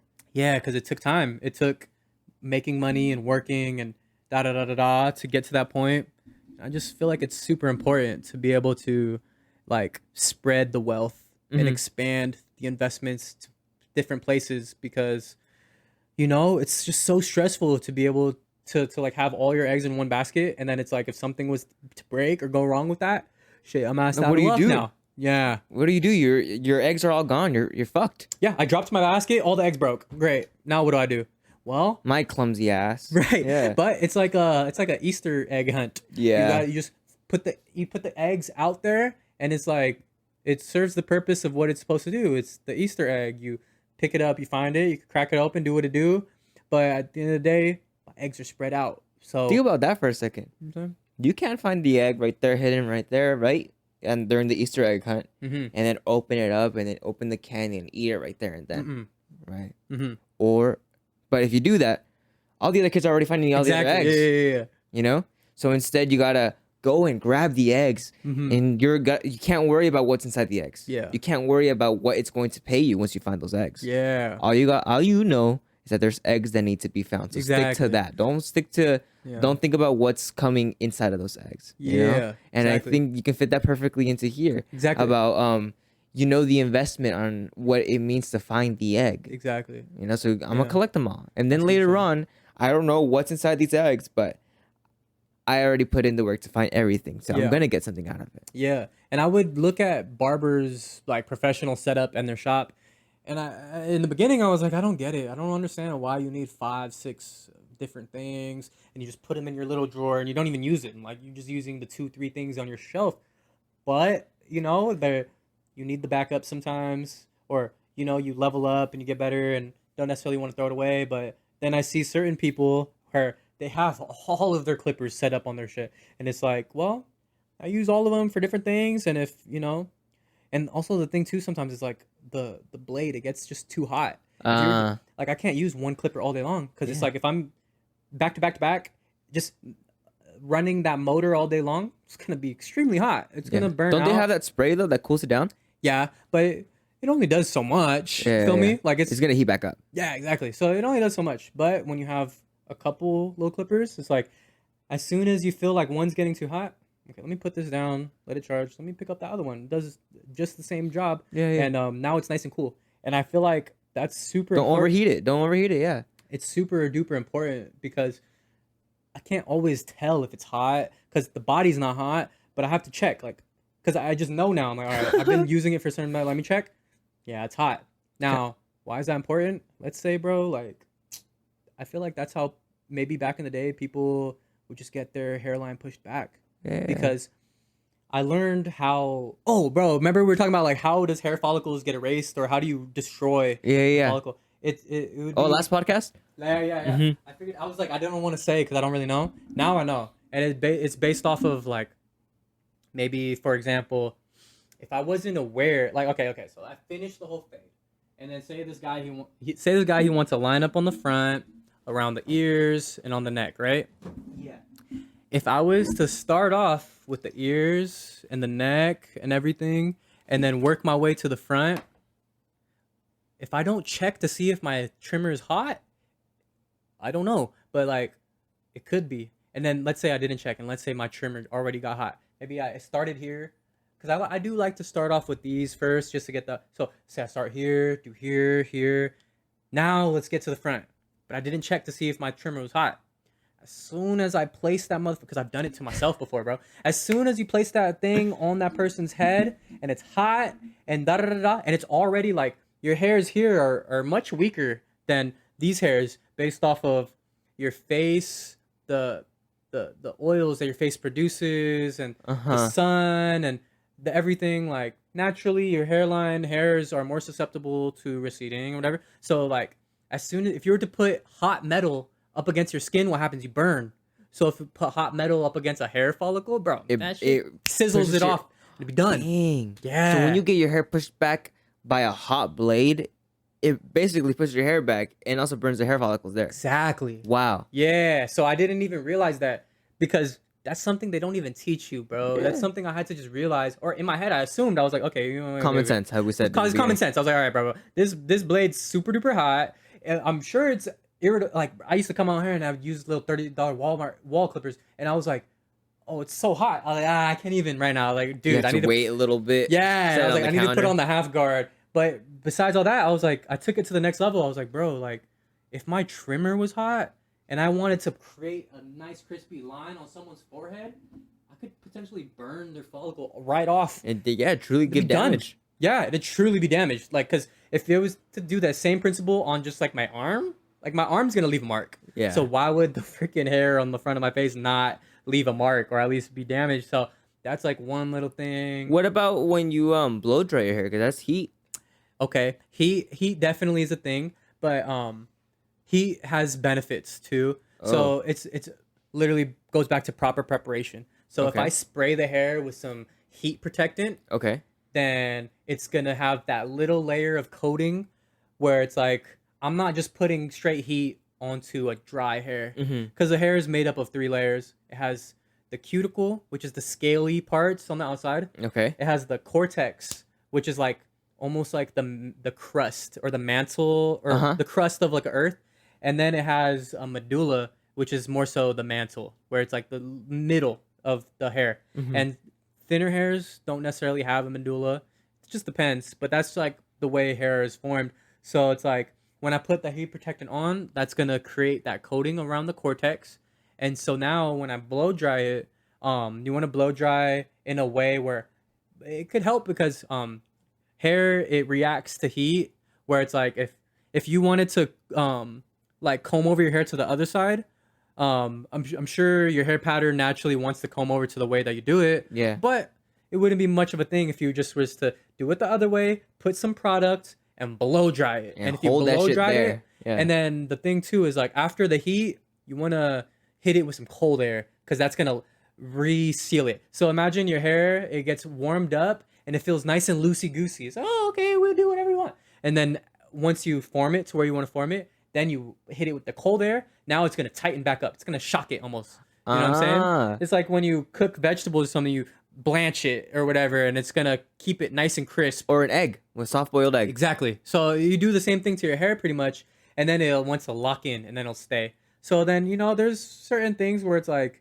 you don't want to necessarily like you want to keep the heat moving because a lot of heat could be bad, and then you don't want to overdo it with the heat. But if you use your little protectant spray and the thing is just blow dry with the direction of the cuticle and the way you almost want to close the scales. So like when hair color is applied, the developer in the hair color or even with bleach, it's made to like raise the scales of your hair to open it up so that the lightener and the colors can like penetrate into past the cuticle and into the cortex. So then different things will create different pHs to your hair. Like if I have certain water where it's like, the balanced water is like at a 7, maybe my water is a little bit more alkalinic or acidic. Regardless, your hair's natural pH of where it wants to be resides around 4.5 to 5.5. So it's like just rinsing your hair out with water, it's gonna bring it a little bit to a 6 or 5. right. It's gonna bring it up to not really a place where you want it to be. But certain products, they're literally like the hair companies know these things, so they make it in a way where it's like you put these things in your hair, it's gonna go ahead and balance your hair back to where It's it gonna needs to work with the heat. It's gonna work with the other pHs that are going into your hair. Exactly. So like a perm or a lighten, like it'll disrupt your hair. It'll take it all the way acidic or alkalinic, whatever. But after the process has been done, now we go ahead and put like the neutralizer and the good shampoos and conditioners and everything to where we ultimately want to bring your hair back to that natural Calm state. pH of where it wants to be. And then that's how you give a great experience and final product to people's stuff. Because otherwise, they might be leaving more frizzy, a little bit damaged. Because of course, Yeah. But it's just the little things like that where it's like, okay, like I used to not like to blow dry my hair when I was growing up because I felt like it just made it too poofy and it just didn't have a lot of texture. It just made it really flat, or not flat, but just like the strands weren't like stringy enough. But when I learned, you set it up properly, you put your sprays in, you work in your blow drying like little product, and then you do the proper little techniques and whatever, and then you could create like a really nice looking final product with like a natural looking Yeah. product. Are you picky with your products? Like, is there something that you always look for in your products? Because I almost never know what to buy at the store. Right, bro. I think I buy into a lot of just credibility, Okay. whether other people are using it. My school endorses certain companies, so I've been dabbling with those and sticking to those. But you gotta like everyone's so unique and different. You gotta be able to just treat everyone like uniquely and be like, okay, I see, like doing a little Everyone's hair is analysis. different, how you said Yeah. before. Yep. And then like people's desired like finished style result might be different. Like people could have similar hair textures and whatnot, but this person wants his hair to look a little bit more natural, and then this person likes the wet look. So Yeah. the products I might use will be a little bit different, but it's just a little it still boggles my head a little bit because there's a lot to process with it, but it's just got to be able to envision it. I think it starts there. Yeah. You have to be able to like, as long as you read what it says and if you can picture what you think it's gonna do, especially given experience with other products. Like I never really use like a regular gel just because I like to move my hands through my hair a lot. Yeah. And a lot of cheaper gels I find, it makes my hair flaky. Yeah, And then like I white. don't want to have flaky hair. So then I'm like, okay, I need something that's not gonna do that. And then I need something that's gonna be workable.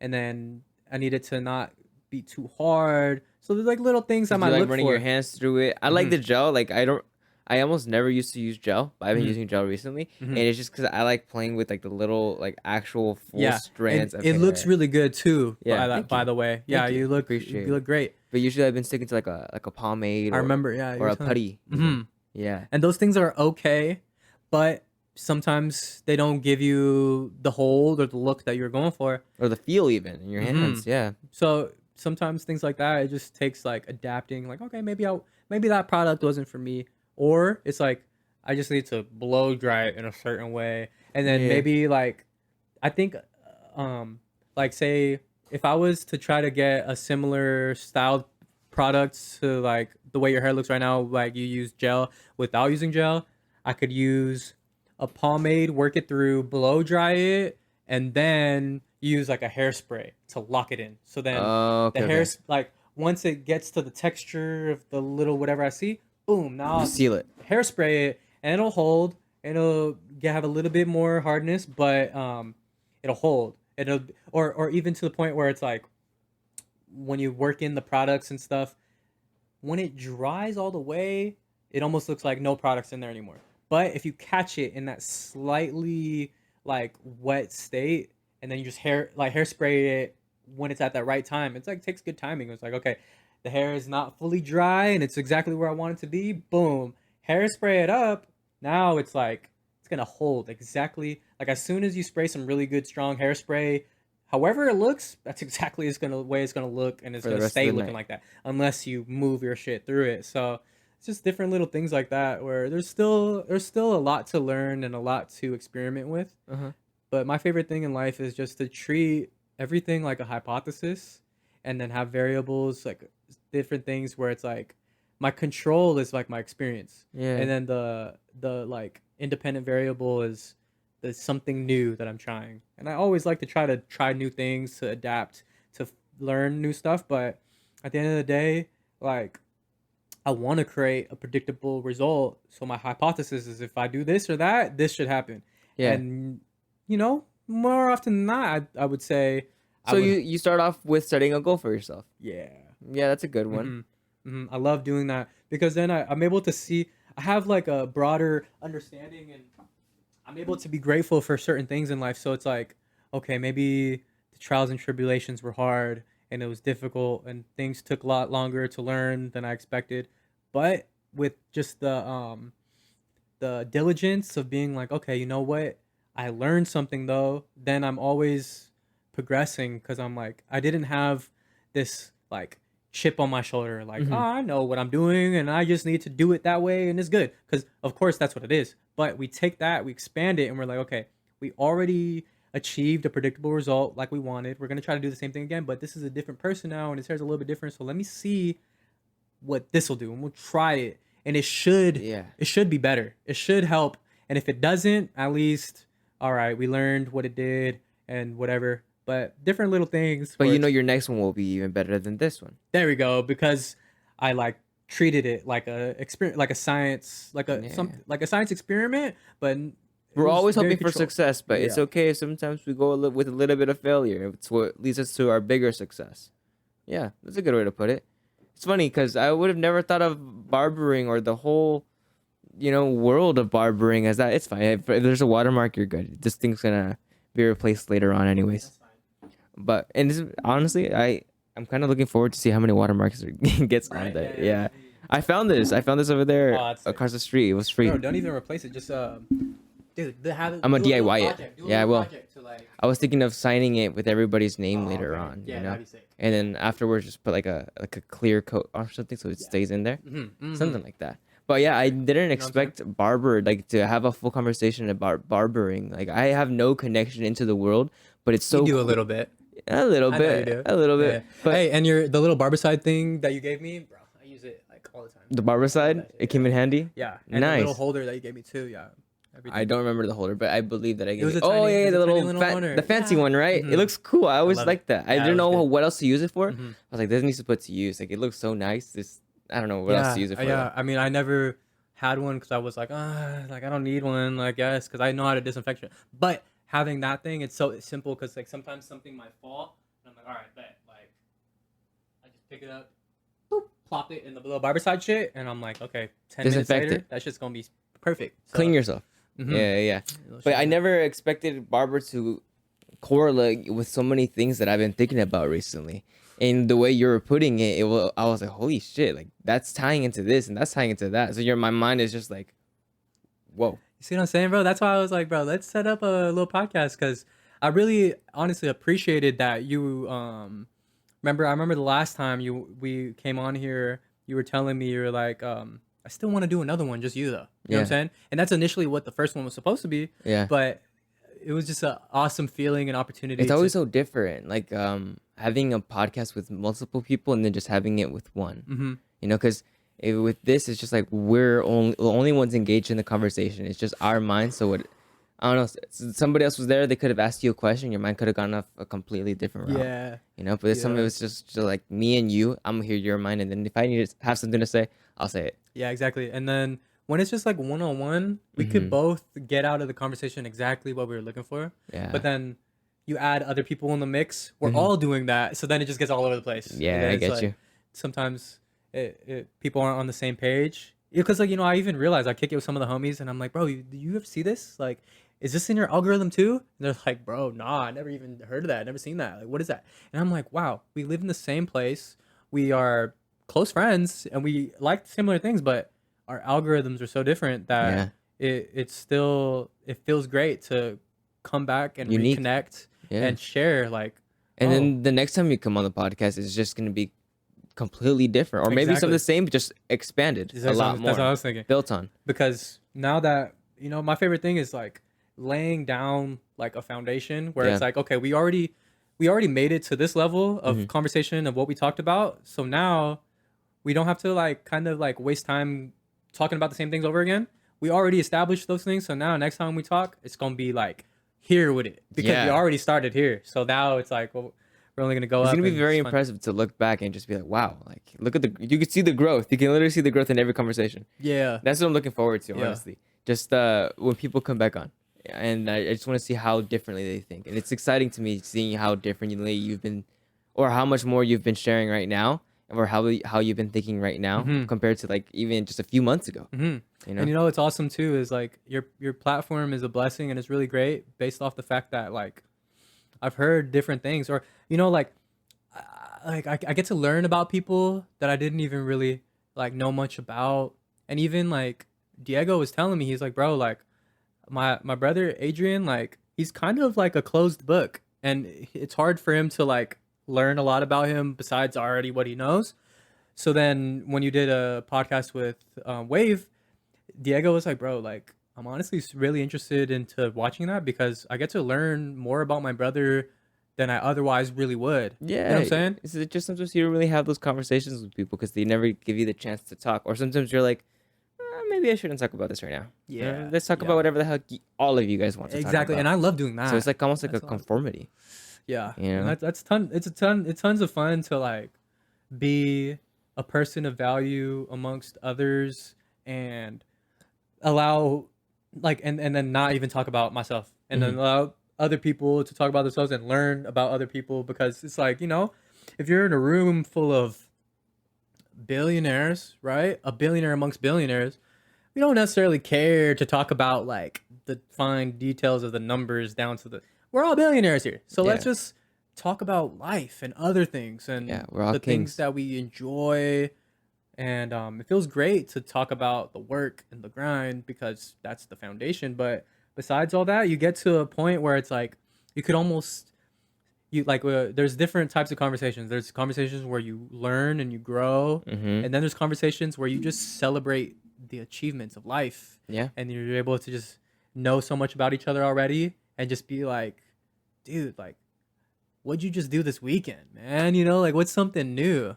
You Mm-hmm. feel me? What have Yeah. you been learning? What have you been up to? That Yeah, something as simple as that. How have you been feeling? yeah, exactly, and that goes a long way, bro. What you been thinking? What's in your mind? Yeah, because it's like Yeah. There's a lot. if someone's successful and rich, Mm-hmm. I feel like they probably get asked those questions maybe less than someone who's more struggling, right? Because Yeah. it's like we want to look out for the people who are struggling. Like, bro, you all right? Like, how's it been? But even those successful people are still people, and they Mhm. would like to be treated as just like a person who needs to be cared for, or at least like asked, checked up on, and stuff. And I feel like that's a big thing that ties into like mental health when it comes to like celebrities and stuff, right? Like Yeah. they're so like like I have so much high pressure, high stakes and everything. They It's get too lost. much. Yeah, and it's like, oh well, when's the next thing coming out? Da da da da da. It's like, all right, there's a lot of grind, but then it's like, Like think about it. You have to hire somebody to manage your life. mhm. You have to give it to somebody to tell you how to live your life optimally. Like it's out of your hands. Like you're taking it into the more literal sense. So when Exactly. you have no control over your life, when you have to leave it up to somebody to navigate every single move that you're making, Mhm. like at one point you're gonna be like, I don't even know what to do with myself anymore. Right, I gotta go call my manager and shit. Yeah. Find out what's the next thing because he's just so overwhelmed that I think I can picture like I don't think I've been in a scenario yet, but I can picture a state of headspace where you got so much on your plate, you're so overwhelmed, you've achieved so much that you almost feel empty, right? Because it's like so much has been accomplished and there's so much more to do and there's just so much to like ponder on and stuff that when you dive back into like who you're at, like maybe you're just sitting on a couch, just like staring at the wall, and it's just like blank thoughts where it's like, damn, like just enjoying the moment, right? Like, You reminded me of the sin of gluttony, right? So it's like, and I'm thinking about it like this: you've gotten your plate and you went to go get food, but you filled yourself with so much food, and you ate so much food that all that food that you just ate, as good as it tasted, now it means almost nothing. yeah, You're still empty. bet. It's like Yeah. look at myself. Exactly. And then especially furthermore, it's like, look at the plate. Now Yeah. the plate's empty. No, So- and sometimes there's still a lot of food there, but you don't cherish it the same as when you first had it. Mm-hmm. So yeah, you still have food to eat, cool, but it's not that you don't have that same love and appreciation, the same gratitude towards that food than when you first started eating. Mm-hmm. And Yeah, and that's taking your powerful. time with eating, Yeah. really enjoying it. Right. Mm-hmm. Because we get lost in just like this and that. And like, dude, you ever like fasted before? Mm-hmm. Bro, like when you take that first sip of water or that first bite of something after a fast, Water's so fucking good. crazy. Like you didn't Yeah. even know how good it was. Thank you for water. You Right. used to get that sense of gratitude. Dude. Yeah. And it's just so powerful. And I just feel like as humans, we need to. It's so beautiful to like condition ourselves in our mind. And I was even introduced to this new concept where it's like, if you would invest your money in different things, let's try investing our time into ourselves Yeah. and stuff like that. Or even this concept of like, Time is money. bro, I mean, I was introduced to this thing where it's like, like time is the most valuable resource, even though, like money isn't, because you can't make more time. You can always Yeah. make more money, but you Yeah. can't make more time. So you're Wow. only, Yeah, that's a good you one. got to use the time you're given. And then let's say, like for people who play video games and buy VC or whatever. So you want to put it into like leveling up your character and everything like that. And then you feel so good because you're like, all right, bet now my character's souped up. I could make some Yeah. achievements, blah blah blah. You can do some more things now that your character's more powerful. Exactly. You can go fight bigger beasts. You can fight, and Mhm. basically by that it's like you're overcoming bigger obstacles, more adversity, more things that you've never encountered before. And you needed to level up in order to get there. You needed to go through all of that struggle, all of Yeah. that grinding to get Yeah. that experience to level up. Because you ever had a weak character and you tried to take on a harder stage, you just die instantly. Sometimes there's very few times that you can do it, but it's a bitch to do it. Right. Right. So- But if you take your time and you start leveling up all of your, in my case, all my Pokemon, Yeah. right? Yeah. When you get to that Elite Four, light shit, bro. Light, bro. You know? Because even if we're all level 100, it's like, depending on if their attack missed or some Yeah. shit, all it takes is one freaking attack and you're done. Yeah. I'll wipe your whole shit. It only takes two attacks. Yeah. And you're dead. So, Going for an ape. Right, Yeah, right. Let's go. I have all the tools. My plan A is secure, So you have that confidence. yeah. And so the same token of like, okay, we put all that into trying to make our life easier on the game. What if we adapted those same principles into leveling ourselves up as a character in this world of life as a game? So that's something. And leveling up others. Mm-hmm. A collaboration, not a competition.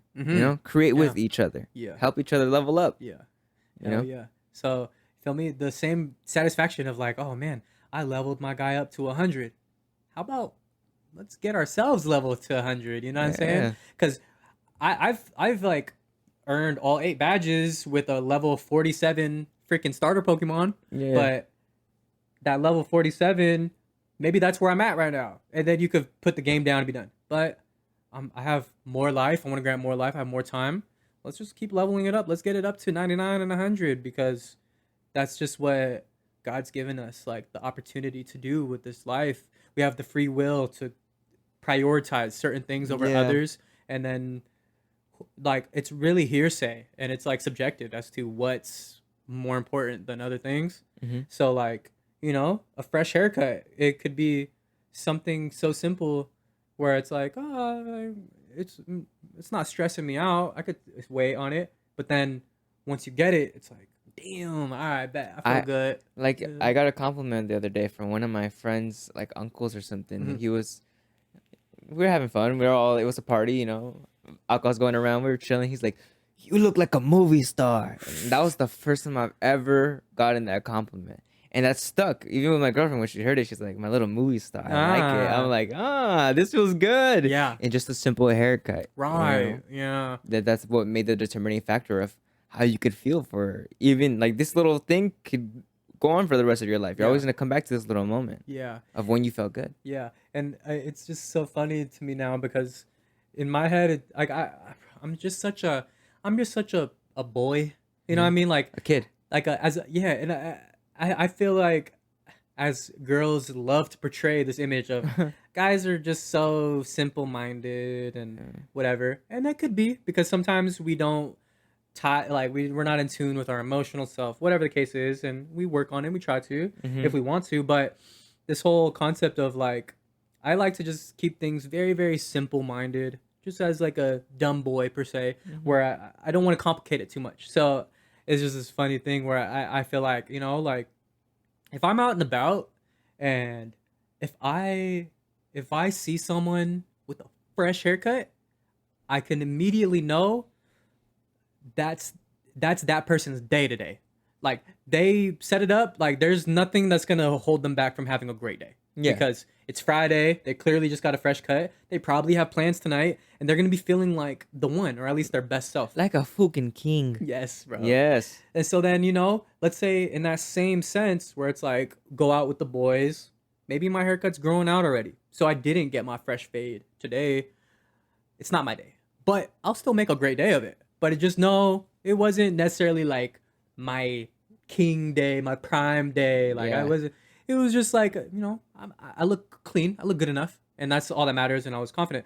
But it's just a simple thing where, in my opinion, where it's like, if you set up that haircut like that day, that first day alone, maybe the second day even, is like feeling like the man. Where it's like, all right, I bet like nothing's gonna sweat me. I could go and get a job interview right now, or I could shake someone's hand and look very professional.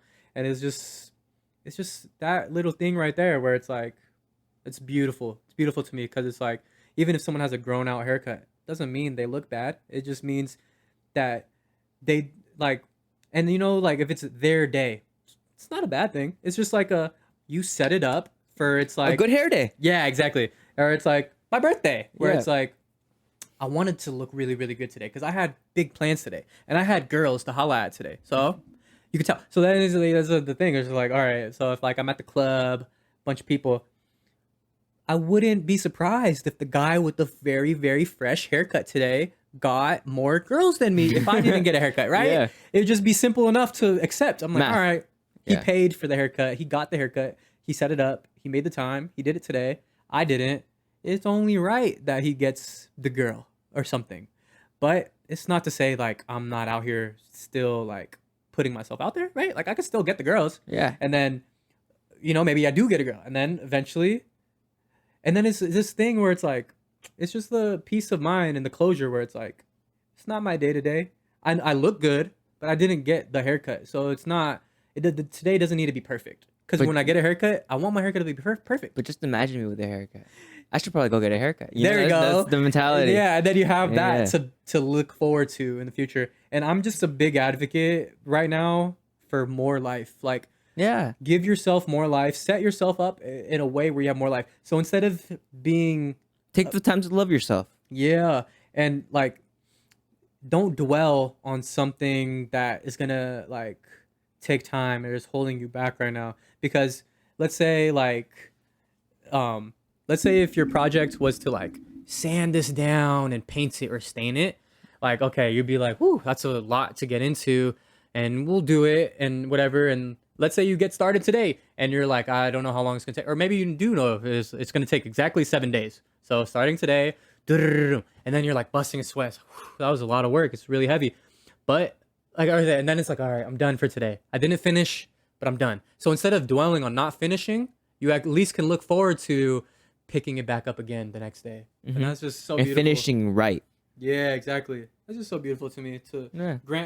grant more life, because oftentimes I feel like it's so easy to just feel like bored or like complacent or stuck and not really have something to look forward to, because people could have a lot of things going for them, but then it just becomes like a routine, and then they're just like, well, yeah, this is my busy schedule. But it's like, okay, but that's beautiful, bro, because you have something lined up for Thursday already, and it's only Tuesday. So like, what you might not have plans on Wednesday, but you're banking on yourself to make it and like live till Thursday. You see what I'm Yeah. saying? So it's like, I can't make a promise to someone that I'll do something a year from now without telling myself I have to at least live long enough to fulfill that promise. Yeah, tomorrow's a better day. Exactly. And so, whether Make it's tomorrow be a better day. You know, Yeah. always look forward to something good. exactly. So it's like just perspective on Yeah. time and stuff, where it's like I could feel like very anxious on the anticipation of like, well, it's gonna take a year, or feel me, like I have a few months left of my program, where it's like I could, as soon as I said that, I felt this ick of like, it's gonna take time, like just gotta clock it in every day. But I'm banking on myself to live long enough to make it to graduation. And it's just this concept of like, life's so short, sometimes things happen unexpectedly. We can't be too great, like too you know what I'm saying? You can't be too take shit for granted. Yeah. That we're just, life's just granted to me, It's a blessing to just wake up Wake up. from that sleep. You know what I'm saying? Because when it's this powerful Like, oh my idea. God, I have another day to do whatever I set my mind to. Yeah, How beautiful is that? exactly. And I love looking forward to things instead of like dwelling on like, oh, it's gonna take time. Yeah. It's gonna take time, but I transitioned my thoughts into thinking it's gonna take time because I'm gonna live long enough to see it through, and then I'm gonna enjoy it the whole way through because I'm enjoying every single moment that I've been given. I'm gonna work very, very hard, and I'm gonna put the time into myself, and I know it's gonna be worth it because I'm worth it. Yeah. Yeah. And you grant yourself more life. Yeah. So it's like, let's say today wasn't your day. And it could even be applied to like relationships, maybe, where it's like, say I had a disagreement with my significant other, and it's just a horrible day. I'm down in the dumps. I'm like, like I feel like shit. Like I don't know how I could change this or like work our way out of this hole. Well, in a sense, you granted yourself an opportunity to spend your time to change that, right? Like instead of just feeling down in the dumps today, I can see it as like, well, I better like work my way into a way of like making up for that eventually. Therefore, I need to stay persistent and disciplined to be able to work my way around. And then it's just little things where it's like I'm seeing a future for the first time. Like I wouldn't be able to tell people like what I was gonna do, and it would frustrate me a lot. And I just knew I just wanted to be a great human being and ultimately make it into heaven. But there's so much more that comes with that, because it's like I can't do things that are like, I can't take shortcuts just because it's gonna be easier, because I might be compromising something along the way where it's like I'm not setting myself up for the fullest experience that I was looking for. So let's say like I was really looking forward to a beautiful night's rest of sleep tonight.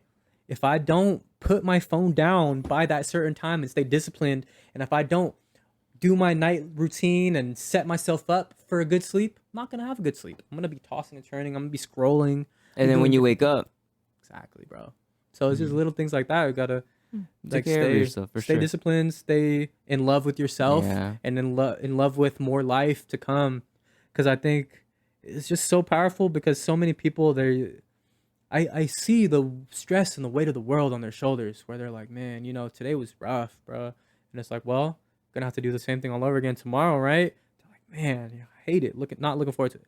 I was like, well, we want to get paid, right? And you're looking forward, like you were banking on those hours getting paid for it. So, dude, take care of yourself. Be safe. Don't freaking self-sabotage. And let's go ahead and just bring it up. Let's get chipper again, because there's more life to live, and those sad moments are so temporary. Like you ever experience something that it just made you so happy, but it wasn't something you planned for. It was just something that was just like, sometimes the most unexpected things are the things that are the greatest. exactly. And then I've experienced enough of those in my life where I'm like excited to like just allow more to happen. Yeah. You know what I'm saying? Like, yeah, that's bad, but I know something's good coming from that bad. Yeah, bro. It's the yin and the yang. There's a good, there's a bad, there's a bad, there's a good. There's evil, there's... Yeah. It's been a great conversation. Bro. An hour and 57 minutes, man. That's beautiful. Yeah. I definitely have to, I gotta make some moves soon. For sure. Well, tell everyone where they can find you. Any last final thoughts? Everybody, we've got personal Instagrams, barbering Instagrams, shit like that. J Clips or J Clip, spelled like J Clippy. You know what I'm saying? All that. It's your boy. You're gonna see a lot more of me in the future, man. Just with the barbering thing, cause we ain't stopping. It ain't a quick money grab. Yeah, man. We out here for the long run. I'm excited to have up. you back one day and see how much more you've grown. Like yeah. seeing you learn and understand a lot more towards everything. Even just we ended off with just talking about life, and it started with barbering, and it went into the whole conversation about life and how it ties in. And I think that's beautiful. So I can't wait for the next time. See how much more you've expanded I on. appreciate you for having me, bro. Yeah. It's been a great time. It's been cool, bro. Amazing talks. Yeah, it's been awesome. Thank you guys so much for watching. If you guys happen to enjoy, make sure to like and subscribe. Make sure to share this with all your friends. If you guys learned something new, comment down what you guys learned. And yeah, all of your stuff is going to be down in the description. Catch you guys on the next Kickback. Yeah, and turn post notification bell on. Yeah, what he said. Yeah. Oh, and if you're on like all those audio listening platforms, come to YouTube. We have a video version over here. And that's it. No more announcements. That's beautiful. All right, we're done. Thank you, bro. See ya.